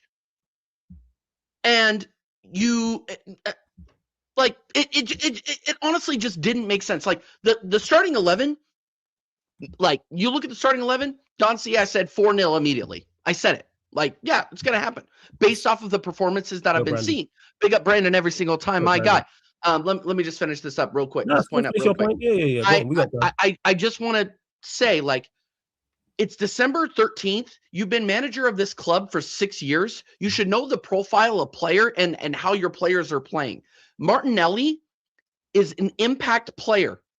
He's not starting 11. This is not 22-23. He has shown his levels in the Premier League. He is going to be an impact player. So start the guy who's been cooking for you all season, which has been Trossard on the left, or Eze on the left, and play Odegaard in the middle. And then you put Saka out there. Saka is struggling. He did not have a fantastic game today. You just saw Nani Madueke absolutely take on defenders, take on people, run at defenders, and put in a fucking job, but you don't make that change to impact against the worst team in Premier League history. You don't do that. So, like, sorry, like I've been saying, and I've been very, very particular about this, to say I have not been criticizing the manager because on overall, he's been doing an okay job this season. Today was a fucking nightmare, and we are lucky to get away with what we got away with.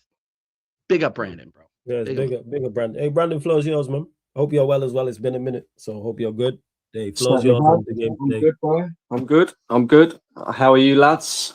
All good, man. All blessed. All good. I'm angry, man.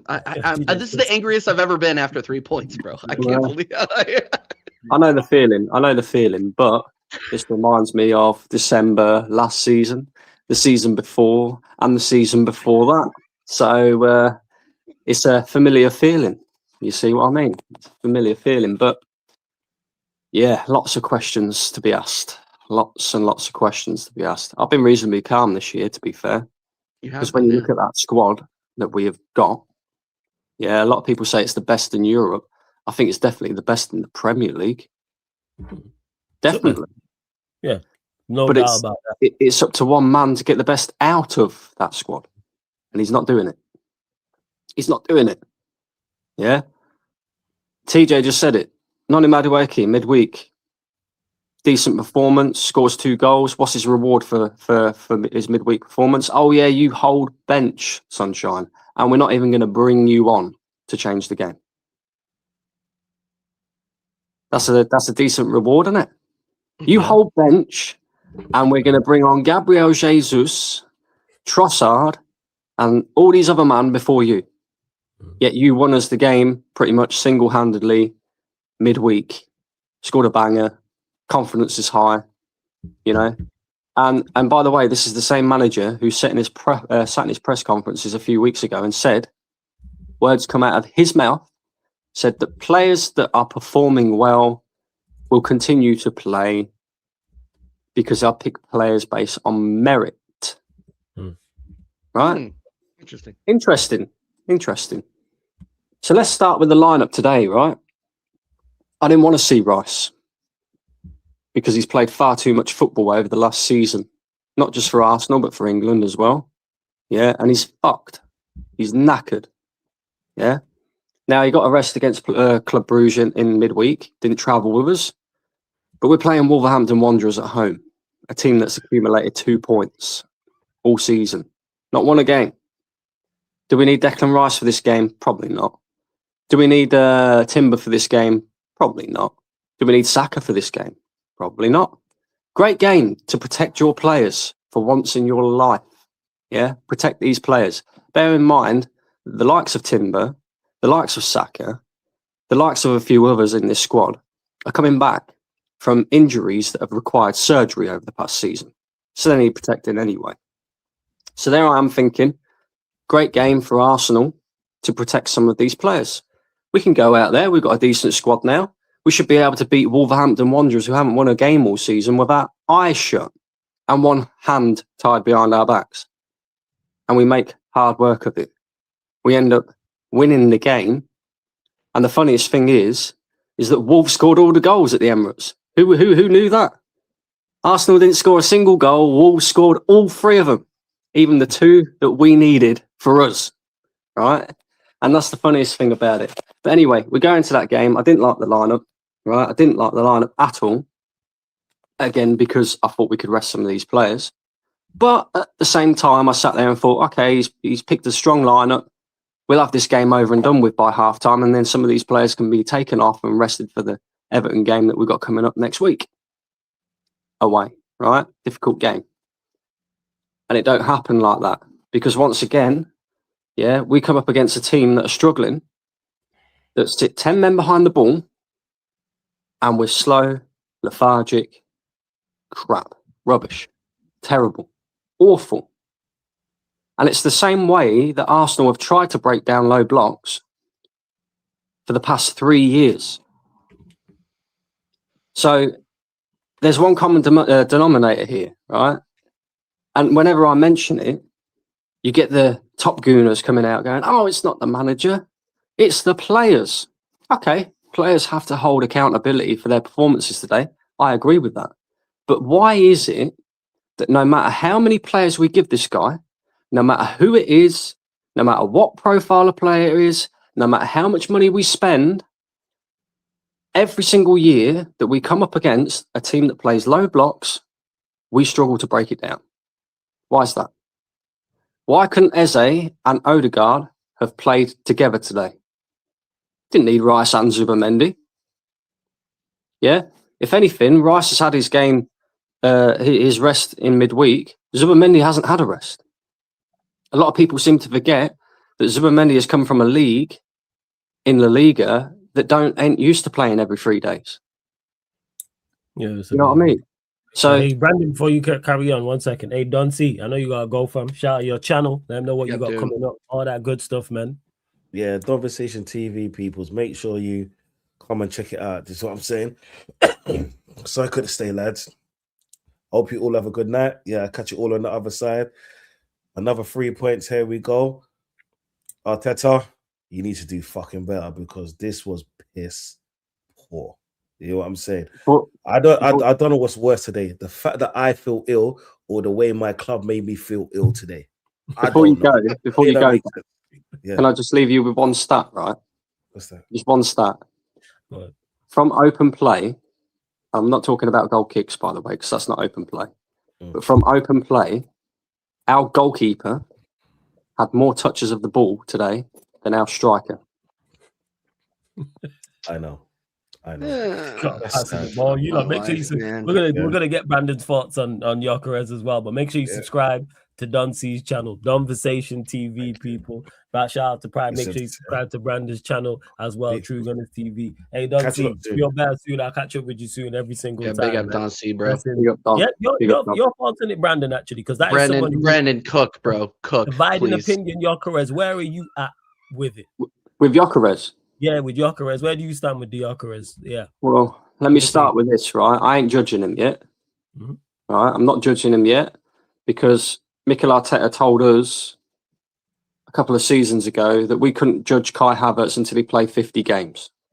So I'm keeping the same thing for Gyökeres. Once he's played 50 games, I'll judge him. All right? That's how you use Arteta's words against him, right? Yeah. The thing with Gyökeres is we know what type of profile of player he is, right? And we know that Gyökeres is not the type of profile of player that is suited to what we do as a team and what Mikel Arteta wants to do as a team. But the reason why I wanted him at Arsenal is because what Mikel Arteta wants to do with the team hasn't worked over the past 3 years because we haven't won anything. He's tried this false nine bollocks. Yeah, we did it with Jesus. It didn't win us anything. We did it with Kai Havertz. It didn't win us anything. We've done it with Marino. It didn't win us anything. Right? And last season, the reason why we didn't compete for a league title was because we drew too many games. But we still had the best defensive record in the league. So defense wasn't the problem. It was the fact that we weren't scoring goals. So you bring in a striker, one of the most potent strikers in world football at the time, right? Bagging goals for fun. Confidence sky high. Yeah. He's not got the greatest first touch. He's not going to do that hold-up play that your Marinos and your Havertzes and your Jesus is going to do. But if you get the guy in the right place in the box, he will score you goals, right? I kind of, in a way, see him as a little bit like a Romelu Lukaku. Romelu Lukaku has got an awful first touch. But if you get that guy in the right places, he'll bag you 20 to 30 goals a season, right? So it's up to the manager now to adapt. And of course, Gyökeres himself has to adapt. And I get it, right? Gyökeres has to adapt to the way that we want to play as well. But then we've got to do the adaptation to having a natural striker in the team rather than having this striker who drops deep all the time. What I've seen is Gyökeres trying to adapt, right? But it's just not his game. It just simply is not his game, right? And now it's up to the manager to adapt to him. And he's not doing it. He's failing to do it, right? Because the thing with Gyökeres is, again, if you get him in the right places, he will score you goals. But today, as I've already pointed out, our goalkeeper had more open play touches than he did. Touches is crazy. Yeah, that's mad, yo. How many was it for Gyökeres overall? I know it was 4 touches in the first half. 4 touches in the first half. Dude, he had 4 touches in the first half, and he had 3 touches in the second half. He had 7 touches. Yeah, and he got hooked. He got hooked at the 80th minute for a player that got more touches in 10. By the way, more touches in 10 minutes. By the way, yeah, more touches. 7 touches. So that shows you got Gabriel Jesus. The way that we're set up is not suited to, Gyökeres. Every time he got the ball today, it was like on the halfway line. He was trying to do that thing that Havertz and Marino does, where he receives the ball, Bukayo Saka and Martinelli or whoever it is that's playing out wide for us, start sprinting down the touchline, and normally, Havertz will receive the ball and spread the ball out wide. That's not Gyökeres' game. But the one time that we did get him involved, right, was again, it was a half chance, but he was in the right place in the box. He receives the ball on the chest. He turns his defender and has a weak shot at goal that goes across goal, right? But the problem is we don't get him in that position anywhere near enough to what we should. If you got that guy in that position, 9 times out of 10, he'd put it in the back of the net. But we don't do that. And then everybody's sitting there going, oh, Gyökeres is shit. Well, he's not shit. We just haven't adapted to the way that he likes to play. We're expecting him to do all the adapting. But the weakest part of Gyökeres' game is his hold-up play and his first touch. Yeah, and you expected it to do. I like that's a bar that you said you expected Gyökeres to do all the adapting, which is even though he should adapt, there seems to be no adapting to help him. You either adapt to Mikel Arteta in this team or you die. Like that's the beginning and the end. But there's a reason why all of our attacking players have died a quick death. Yep. Think about I completely agree. Another one who wasn't a guy who wanted to hold up the ball, right? He wasn't a guy who had the greatest of first touches. He wasn't the guy who was going to bring other people into play. But he was a natural striker, natural goal scorer. Aubameyang. Yeah? Aubameyang, 2 seasons in a row prior to that, under Unai Emery, he won the Golden Boot. All of a sudden, Arteta comes in and inherits Aubameyang, and Aubameyang's falling off a cliff. Why? Because he's not that natural striker. And then eventually, what happened was Aubameyang got shoehorned out onto the left-hand side, and Lacazette was the one who was playing up front because Lacazette could do that link-up play. Okay. But the problem is when you've got a striker who's like that, who's more about linking up play, they don't tend to score as regularly as what a natural goal-scoring striker would. Hence why last season, when we needed the goals to win the games, to turn them 14 draws into wins, we couldn't do it. Because people like Havertz and Marino are not natural goal-scoring finishers. So every time they got into decent positions in front of goal, you'd give them the ball and probably 5 times out of 10 they'll score. Whereas with Gyökeres and a natural goal scorer, 8 times out of 10 from that position they'll score. So it's up to Arteta to get the best out of him. He's not doing it, right? But today, it's not just Gyökeres either. I look at a lot of these players and say, what's happened? You're not getting the best out of them. Eberechi Eze, right? We was all gassed when we signed him, thinking, yeah, cool, we're getting a different style of midfield profile to what Odegaard is. We know that Odegaard's going to retain, try and play them little pretty patterns, and maybe every now and again he might thread a ball through. Whereas Eze is that guy who can pick up the ball and just drive past players, jink past players, move players around by just driving at them. He's been at Arsenal for what, 3 months? And that's already been coached out of him. Yeah. Today, he looked like the black Odegaard because it was just every time he got the ball, it was safe pass, safe pass, safe pass, safe pass, right? I see this last season. I picked up on it with Terry Flewers from the Football Terrace. Man. Big up Terry. Make sure you subscribe to the Football Terrace as well. And we come on after the game. I can't remember what game it was now. And I said to Terry, I'm sick of this. And it was a low block that he was up against. And he said, what did you notice from the game? I said, next Arsenal game, watch it and tell me if you notice it. Every time Arsenal get to the byline, if we can't cross the ball in, we go backwards. And sometimes we go that far backwards, we end up back at our goalkeeper. Those are too real. And we did that a lot today. We had a free kick. I think this was when we was 1-0 up. We had a free kick on the right-hand side. We had a chance to whip the ball in the box. Declan Rice takes the free kick, ends up straight back at David Raya again. And you're like, why? Why? What is the need for that? You've got guys like Martinelli who are just... he scored a great goal midweek, but Jesus Christ. This guy, he has one really good game and then about 10 really shite games. You know, Saka's been shoehorned into to get player of the match today. He was crap apart from the 2 moments. What? Because he put a ball in the box that ended up in the back of the net because their defender headed it in the back of his own net. What, we're supposed to be praising him about that now? He should be given a lot more. And this is the other thing with Arsenal, right? The thing with Man City is Man City's defence isn't the greatest. We see that as an example against Fulham. However, Man City can score goals.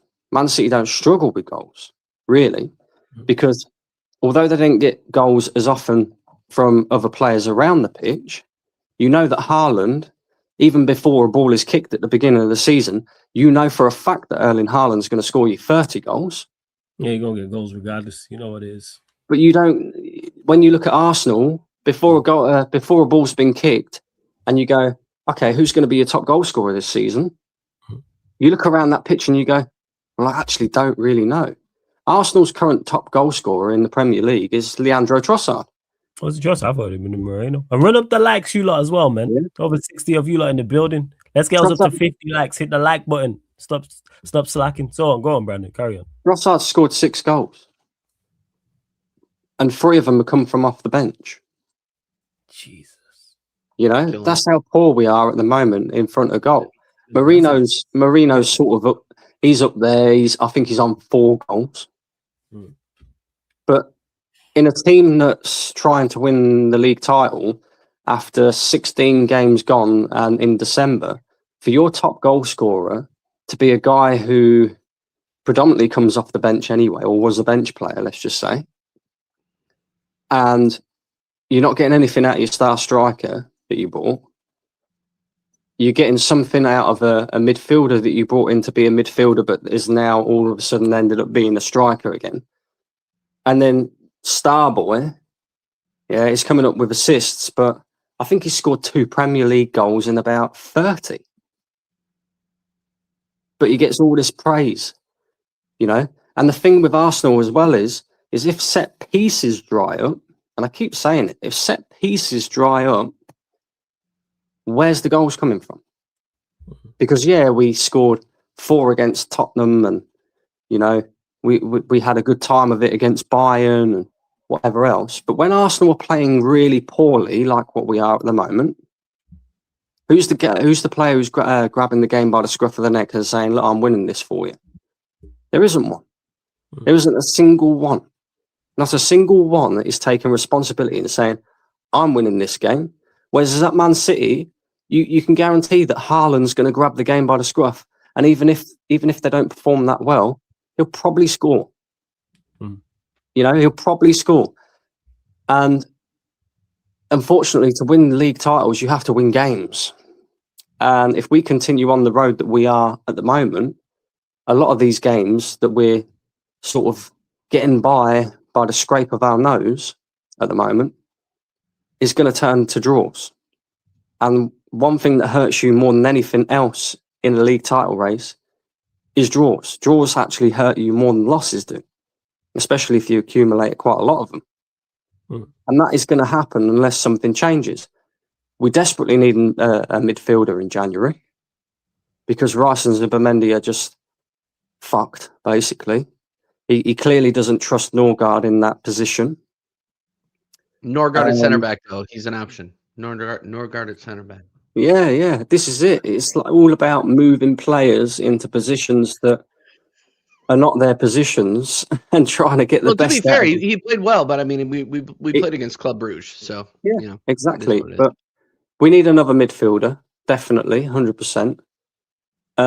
He's got to figure out how to get Eze and Odegaard into the team together, especially in games like, you know, today where we dominate in terms of possession and basically these teams sit 10 men behind the ball. So he's got to figure out a way to do that. And he's got to figure out a way to get Gyökeres into scoring positions. He's got a lot of things to figure out, this manager. And you would have thought, having 6 years of being here at Arsenal, having everything his own way in terms of who comes in and who goes out, that he would have it reasonably figured out by now. Yeah. And he doesn't look like he's anywhere near. You know, people, we're not going to do this revisionism again, because people were saying to me tonight, oh, yeah, but in May, you might look back on this game and go, oh, yeah, we didn't play well that night, but we got the win.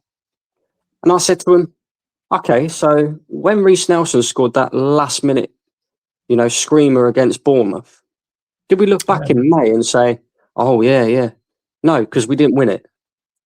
When Jorginho scored that last minute goal against Aston Villa, which bounced in off of Martinez's head, did we look back on it in May? No, because we didn't win it.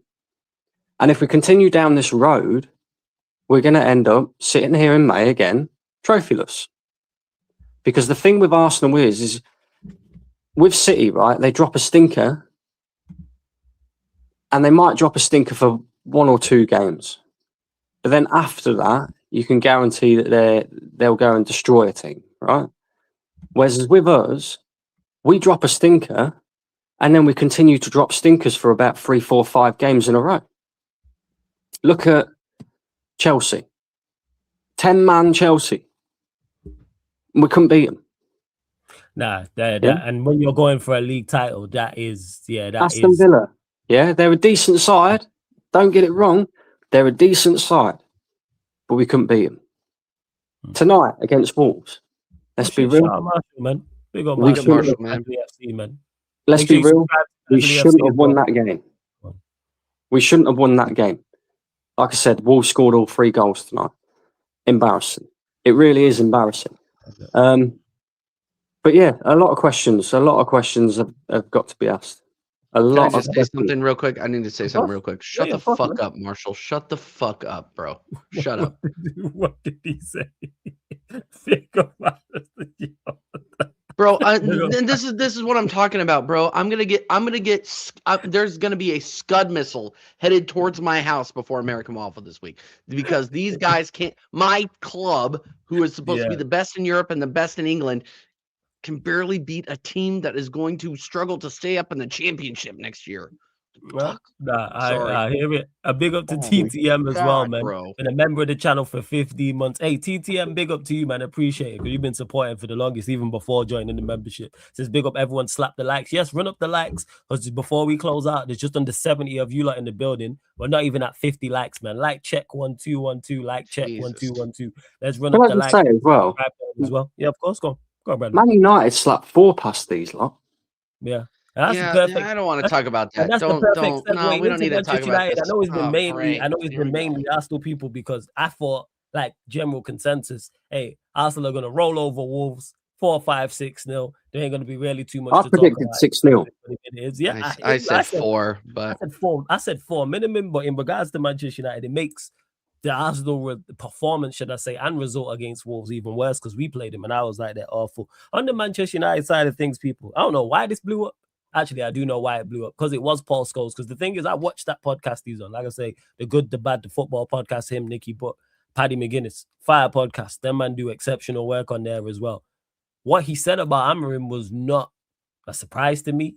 Wasn't a shock. Maybe because he's a previous legend, and normally Manchester United legends are very, very reluctant to criticize the hierarchy, criticize the manager and team as heavily as they do. Normally, it's just 1 or 2 players, but to go at the hierarchy and the manager in the manner in which he did, he was spot on with what he said. So when I said, putting the title about, was his criticism of Amorim correct? Absolutely, it was correct. So I've been saying for months now, what many others have been saying for months now, and maybe hearing it from Paul Scholes will make some people realize what's going on with Manchester United. Because the craziest part about the Paul Scholes tweet that went out with the criticism of Amorim and what he said was the some of the quote tweets. Some of the quote tweets are hilarious, because now you got people trying to crash on Paul Scholes, a United legend. Forget what he did in management. Forget what you think of him as a coach. All of that stuff. Whether you disagree with him on the Amorim take, he's spot on. One thing you can't hit him with is, he's not a Manchester United. He's not a real Manchester United fan. Or he's just doing it for clicks and views and all this type of stuff. This is Paul Scholes we're talking about here. And I said, Paul Scholes and Nicky, but by the way, because I watched that podcast, and both of them, they're not like these usual fucking pundits who like to spin a narrative and make it sound like it's like I actually really like listening to the pair of them, to be honest with you. Nah, same. So do I. And like that's where it was. So when I heard him, Paul Scholes, say what he said about the manager not playing again, performance. A lot of what Paul Scholes criticized, they weren't even too much results. He didn't even talk about United losing games or United drawing games. He spoke about the way we approach games, the fact that we don't attack, the fact that we don't take risks, the fact that we're not entertaining. And Nicky Butt also chimed in on that as well. And this is what I've been speaking about. The reason why TJ's so livid today, Arsenal won the game. He looks at the performance and goes, what is this performance going to be like for Arsenal going forward? And TJ and Brandon both has aspirations and want Arsenal to win the league. If you're going to win the league, guess what? More often than not, your performances need to be good. There's no team that's won the league and consistently has poor performances like that, or below par or average or above average. Me as a Manchester United fan, I'm not even asking for that. I'm just asking for us to approach games the right way. This is my problem. Brandon mentioned about 10-man not failing to beat 10-man Chelsea. Guess what? We failed to beat 10-man Everton. People looked at him and was cool with that. We talking 10-man Everton at home. And again, not only did we lose, I was more annoyed at our approach than actually losing the game. Not just 10-man Everton as well. 10-man Everton that were fighting their own players. Yeah, 10-man Everton. And the thing is, it was our approach. Our approach to the game is my problem. After they go, we didn't even go. If we would have went for it and Pickford's making save after save, and we hit the woodwork 3 or 4 times, and they just get a smack, I go, all right, you know what? That's one of them. They deserve to win the game. I cannot argue against. Someone said the Everton were worthy winners of the match. I can't even say, oh yeah, we was unlucky. No. And they had 10 men. And this is Everton, who I'll say it, at best, decent side. You know what you're gonna get. You know what's funny, right? If you lot had beaten 10-man Everton, and if you lot had won that game against West Ham, you'd be like 3rd right now. I'll go one further. If we would have beat 10-man Everton, beat West Ham at home, beat Fulham away, and beat Brentford at home, we would have, before today, we would have been top of the league.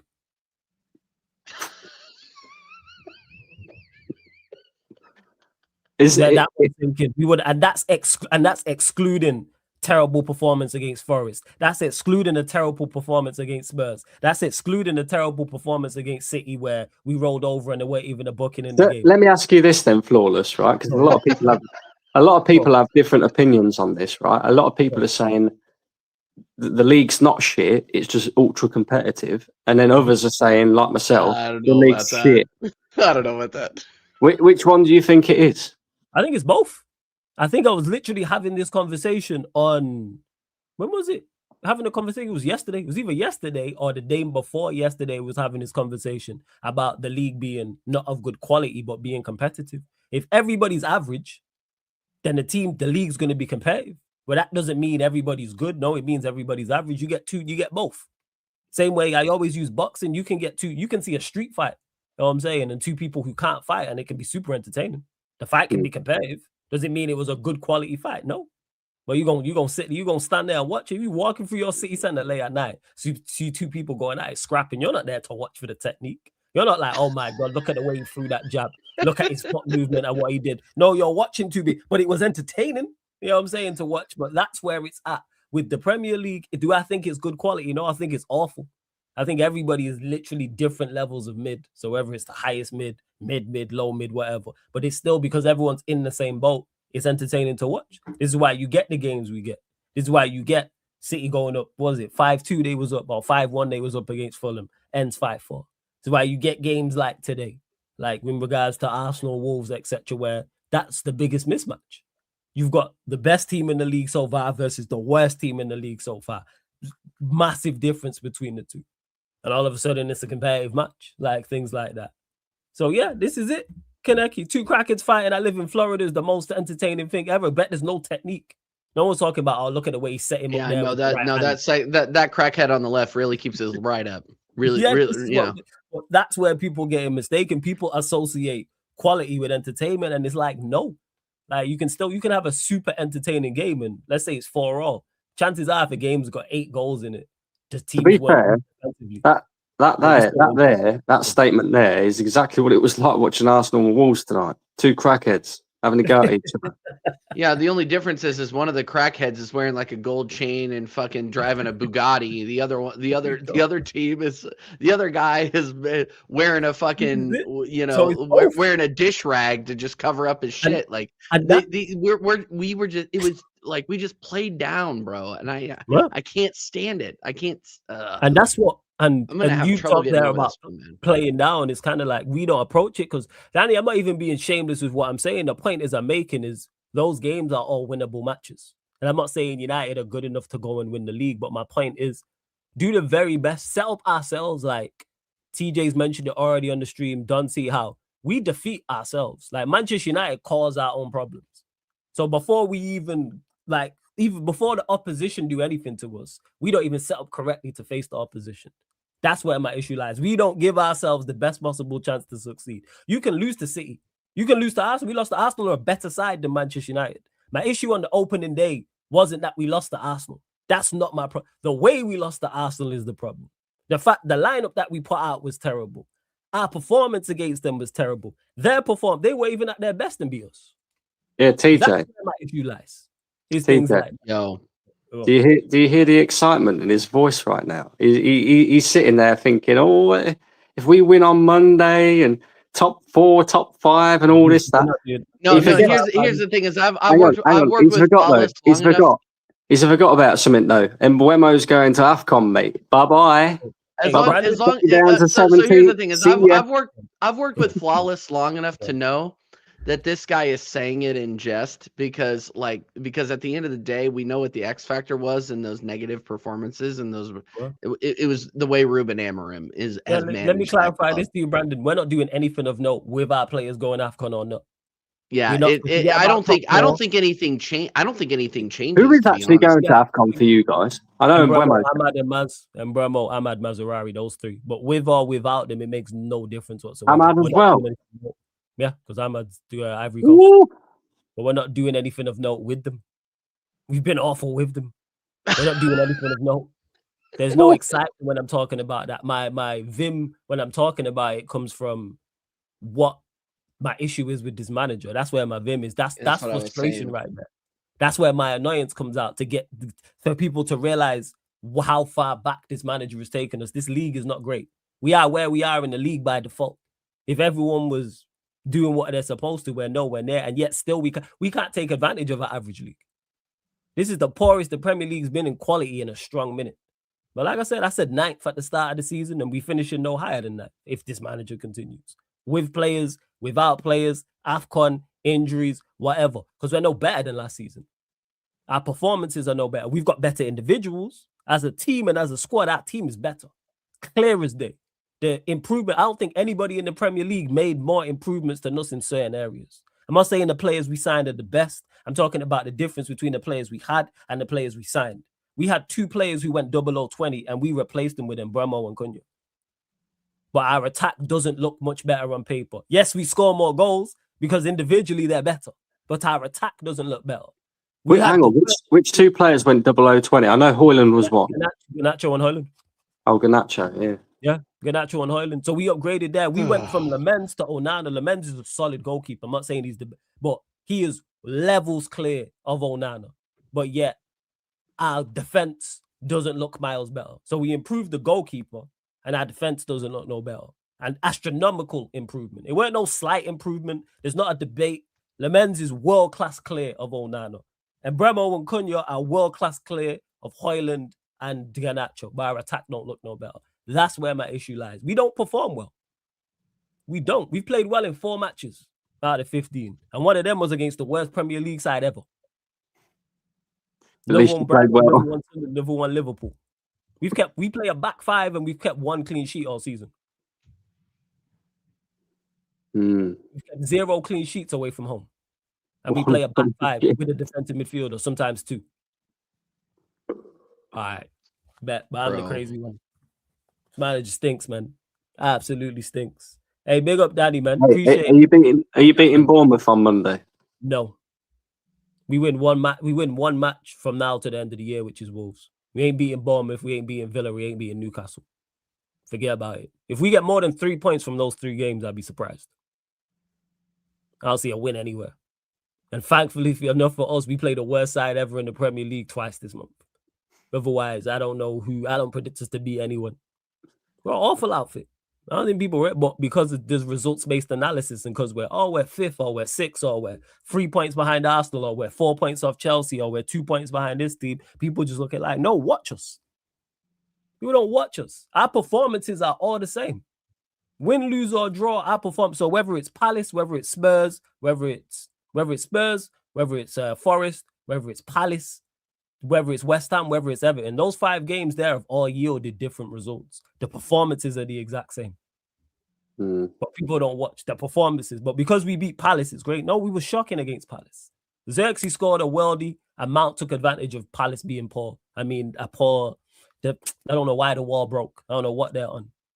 But if you take those 2 goals from that game and put them in the Everton game, there's no difference. We just lose the Palace game and win the Everton game, but it's on the flip side. But people don't look at it that way. You say, oh, you beat Palace. Oh, quality win. Did you watch? No, clearly. Clearly you didn't watch. That was a good performance. No, it was awful. We rely on individual brilliance. Like I said, when we win games, so whether it's Xerxes, whether it's Embremo, whether it's Konya, whether it's Bruno, whether it's Mount, whether it's Ahmad. Against Forest, we've been shocking all season. Ahmad volley, worldie from the edge of the area to get us the game. Spurs, who have been awful at home all season long, and they've won 2 games at home all season long. And the first one was the opening day against Burnley. And we went there and had to get a last-minute header from our centre-back to get a point. And people told me, good point. All right, man. All right. This goes on. I could do this for everything ever. Like, you see this? And bear in mind, I'm not even stating no opinions, people. I'm just giving you the facts. Only thing I've give you opinion on is the performance, but I'm just giving you the facts in terms of the results and what's going on. When you look at the teams we face, we don't take advantage of anything. Outside of Palace gassing out because they don't play well after playing in Europe, it's the only time we take advantage of everyone. And we packed up Wolves, yeah. But Wolves side, like TJ's mentioned countless times, it's now the 14th of December. And they got 2 points and have no wins this season. All right, we packed them up, well done. That's it. They're a championship side. But hey, yo, we move. But big up as well, man, to... One second. Big up to Danny, man, for gifting 5 memberships. Big up DK, man. Hey, big up Legend. DK for that. You lot, make sure fire emojis, smoke emojis, W emojis in the chat for him as well, man. Make sure you do that, people.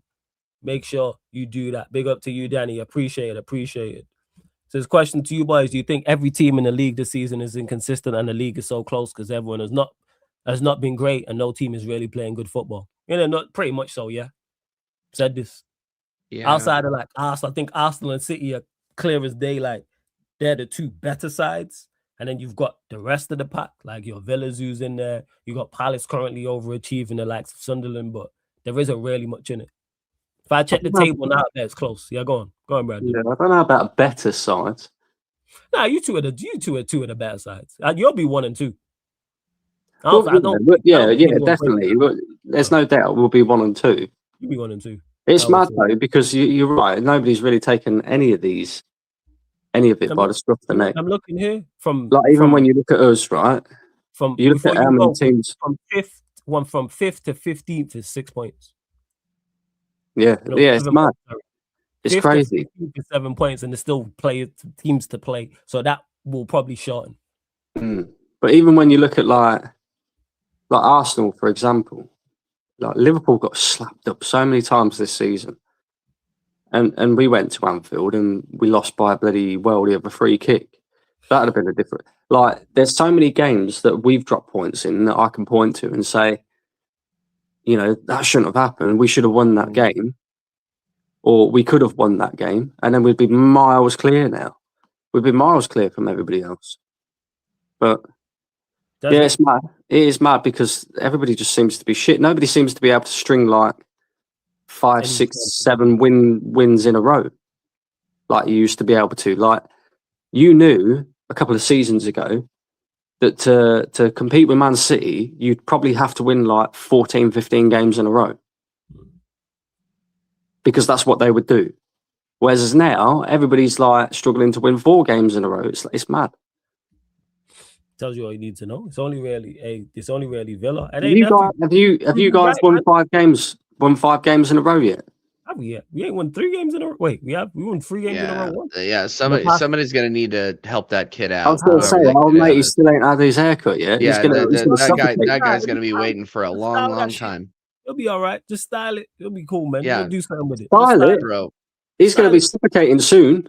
Dude, he's gonna be. He's literally gonna be stepping on it very, very soon. You figure it out, man. You know what I'm saying? Style it, figure it out, man. Throw it up. Just gotta throw something like that. Put some hair food in that, and it'll be calm. Get some twists, dreads, plaits, whatever the case may be. He'll figure it out.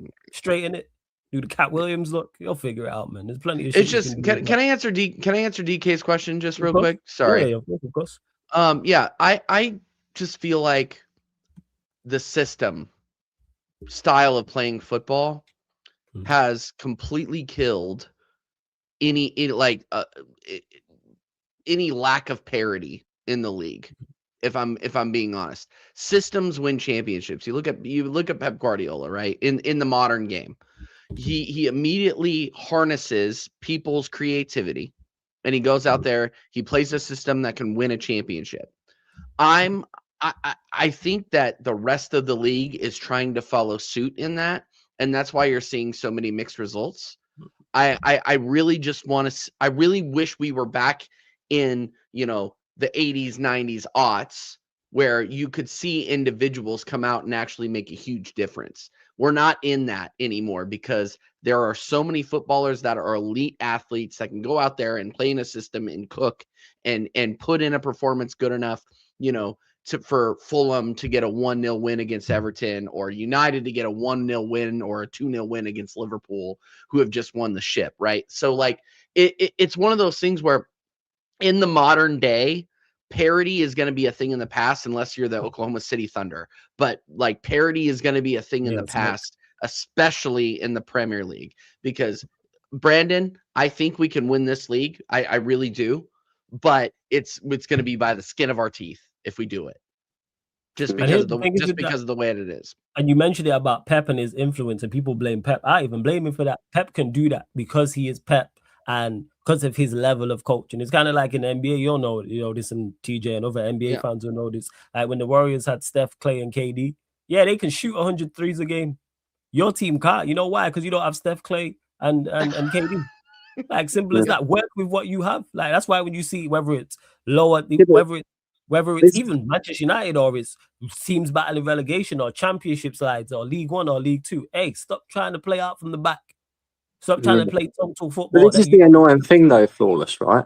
Because it seems to me like they're all thick as shit, the whole lot, right? Because Pep Guardiola has come into the league. He's started this whole playing out the back thing because it never used to really be a thing. Now everybody's trying to do it, but nobody's Pep Guardiola. There's only Pep Guardiola who's Pep Guardiola. Do you know what I mean? And then you look at the players that he had to do it with as well. But everybody seems to be trying to do it. And they forget that the 2 times when Pep Guardiola hadn't won the league, when he had that team, was against Klopp, who plays a completely different style of play. Big up to Sam as well, man. So how can you expect to beat Pep Guardiola? Don't pick him up. Don't ever do that. Playing his own, exactly the way that he plays. Which is why you're seeing it now, right? Man City have gone through a massive transition. Look at the players that they lost in terms of like De Bruyne and, even like the likes of John Stones, who was a heavy, hitter in their team, is so injury prone now that he barely gets games. They lost Gundogan, they lost fucking God knows who, Mahrez and all the rest of it. Yet he's built a team that is nowhere near that sort of team, but yet he's still up there, potentially going to win another league title this season.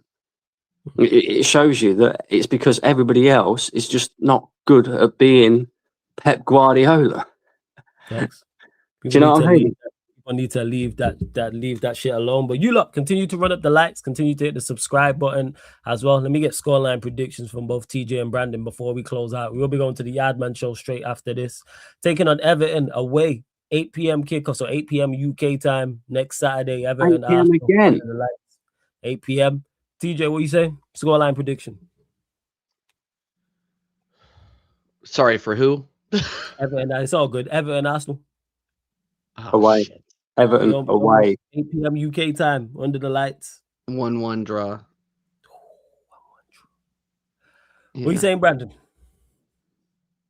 Everton away with that. We never do well. Everton away, ever. This is your first trip to the new stadium, right? Though, right? Correct. Yeah, it is as well. Yeah. Jack Grealish, Njai as well. Easy's playing well. Yeah, Everton away. Fucking hell, I'm going 1-1 as well. Yeah. One as well. I'm going 1-1 as well. This is where the sticky part comes in for Arsenal, right? Because I think we might have lost him. Am I back? Am I good? Dude, am I lost? I think we might have lost Brando. Oh, is it Brandon? Oh, I thought it was me. I think we might have lost him. Be back. Yeah, we're clicking back in. So you're saying 1-1. Shout out your channel as well, TJ. Let them know where they can find you, what you got coming up, all that good stuff. Yeah, Brandon. There he is. All right, he's back. But I was just saying, it is the sticky thing for Arsenal. Obviously, we've got the fixture congestion now, with it being Christmas. We've got Everton away. I think we've got to play Brighton. I'll tell you now. 1 second. I'll run through the fixtures quick. But yeah, you lot do have some fixtures coming up. You do have so Everton away, Brighton at home, Villa at home, Bournemouth away, Liverpool at home. And then following that, Nottingham Forest away, Manchester United at home, and then Leeds away. That's all the way till January. So that's when's Liverpool at home?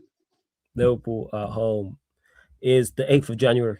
Another 8 p.m. kickoff time. Mate, we could be out of this by the 8th of January. Looking at that. It's mad. But TJ, shout out your channel. Let them know where they can find you, what you got coming up. You lot, make sure you subscribe to TJ Warren TV as well, man. Make sure you do so. No, excellent show. Thanks for. I feel like this was more of a therapy session for me, so big up everybody that sat through it. TJ Warren TV. I'll be live with some Call of Duty either later tonight or tomorrow. Me and Dal are just ripping through some double XP weekend, and believe it or not, I'm actually okay at this, so it's not hard to watch. So yeah, but big up everybody. I'll be live every Friday 9:30 p.m. UK time for American Idiots. Go back and watch the last American Idiots where we had Football Capo on. It was fantastic. Great footballing conversation, exactly aligned with, how does Gyökeres fit into the team if he fits into the future? Go back and watch that. It was fantastic. And obviously, I got to plug American Waffle. We will be live at our normal time on Monday, where I will be getting barbecued due to my team's inability to convincingly beat the worst team in Premier League history. So go over to Staffy TV, subscribe, hit the notification bell, and big up Flawless every single time, bro. And big up Brandon. You already know, man. Make sure you subscribe to TJ Warren TV, man. Go run up the numbers over there. Brandon, anything you want to add? Always good chopping up with you. It's been a minute. Nah, not much, bro. I'm knackered now. I'm gonna go.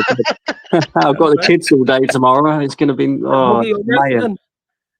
like daddy daycare. Do you know what I mean? It's mad, but yeah. Your rest. So big up, love to everyone that's locked in. Again, big up to TTM. He's been a member of the channel for 15 months. Big up DK as well for gifting 5 memberships. Big up to all the regulars, all the other members, all the moderators, all the new people, everyone supporting Sarcasm City TV. Appreciate it. And the content isn't stopping, people. Like I said, we're heading right over to the Yardman Edition Premier League podcast. So you know that's going to be good. So as soon as this stream ends, that stream will start. Make sure you subscribe to Sarcasm City TV Extra YouTube channel as well, people, because we'll be live tonight for the NBA, because it's the Western Conference. It's the semi-final in the NBA Cup, actually.